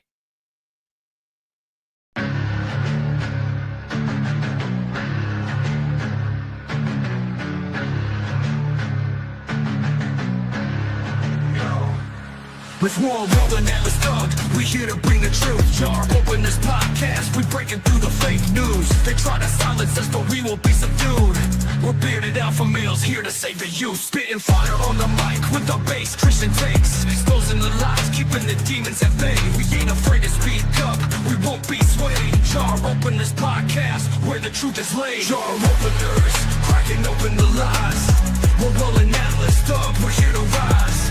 Bearded alpha males saving the youth from the godless demons, spreading the truth. We ain't playing games, we're on a mission to awaken the masses with our intuition. Pulling out the corruption with no inhibition. Jar open this podcast, sparking a revolution. We're not afraid to stand tall in a world full of deceit. We're the voice of reason, bringing light to the street. Keeping it real, never missing a beat. Jar open this podcast, where the truth meets the heat. Jar openers, cracking open the lies. We're rolling Atlas Thug, we're here to rise. Bearded alpha males saving the youth from the godless demons, spreading the truth. Jar open this podcast, where the truth will never cease. Join us on the journey to bring back peace. We're rolling Atlas Thug, fearless in our release. Jar open this podcast, where the lies will decrease.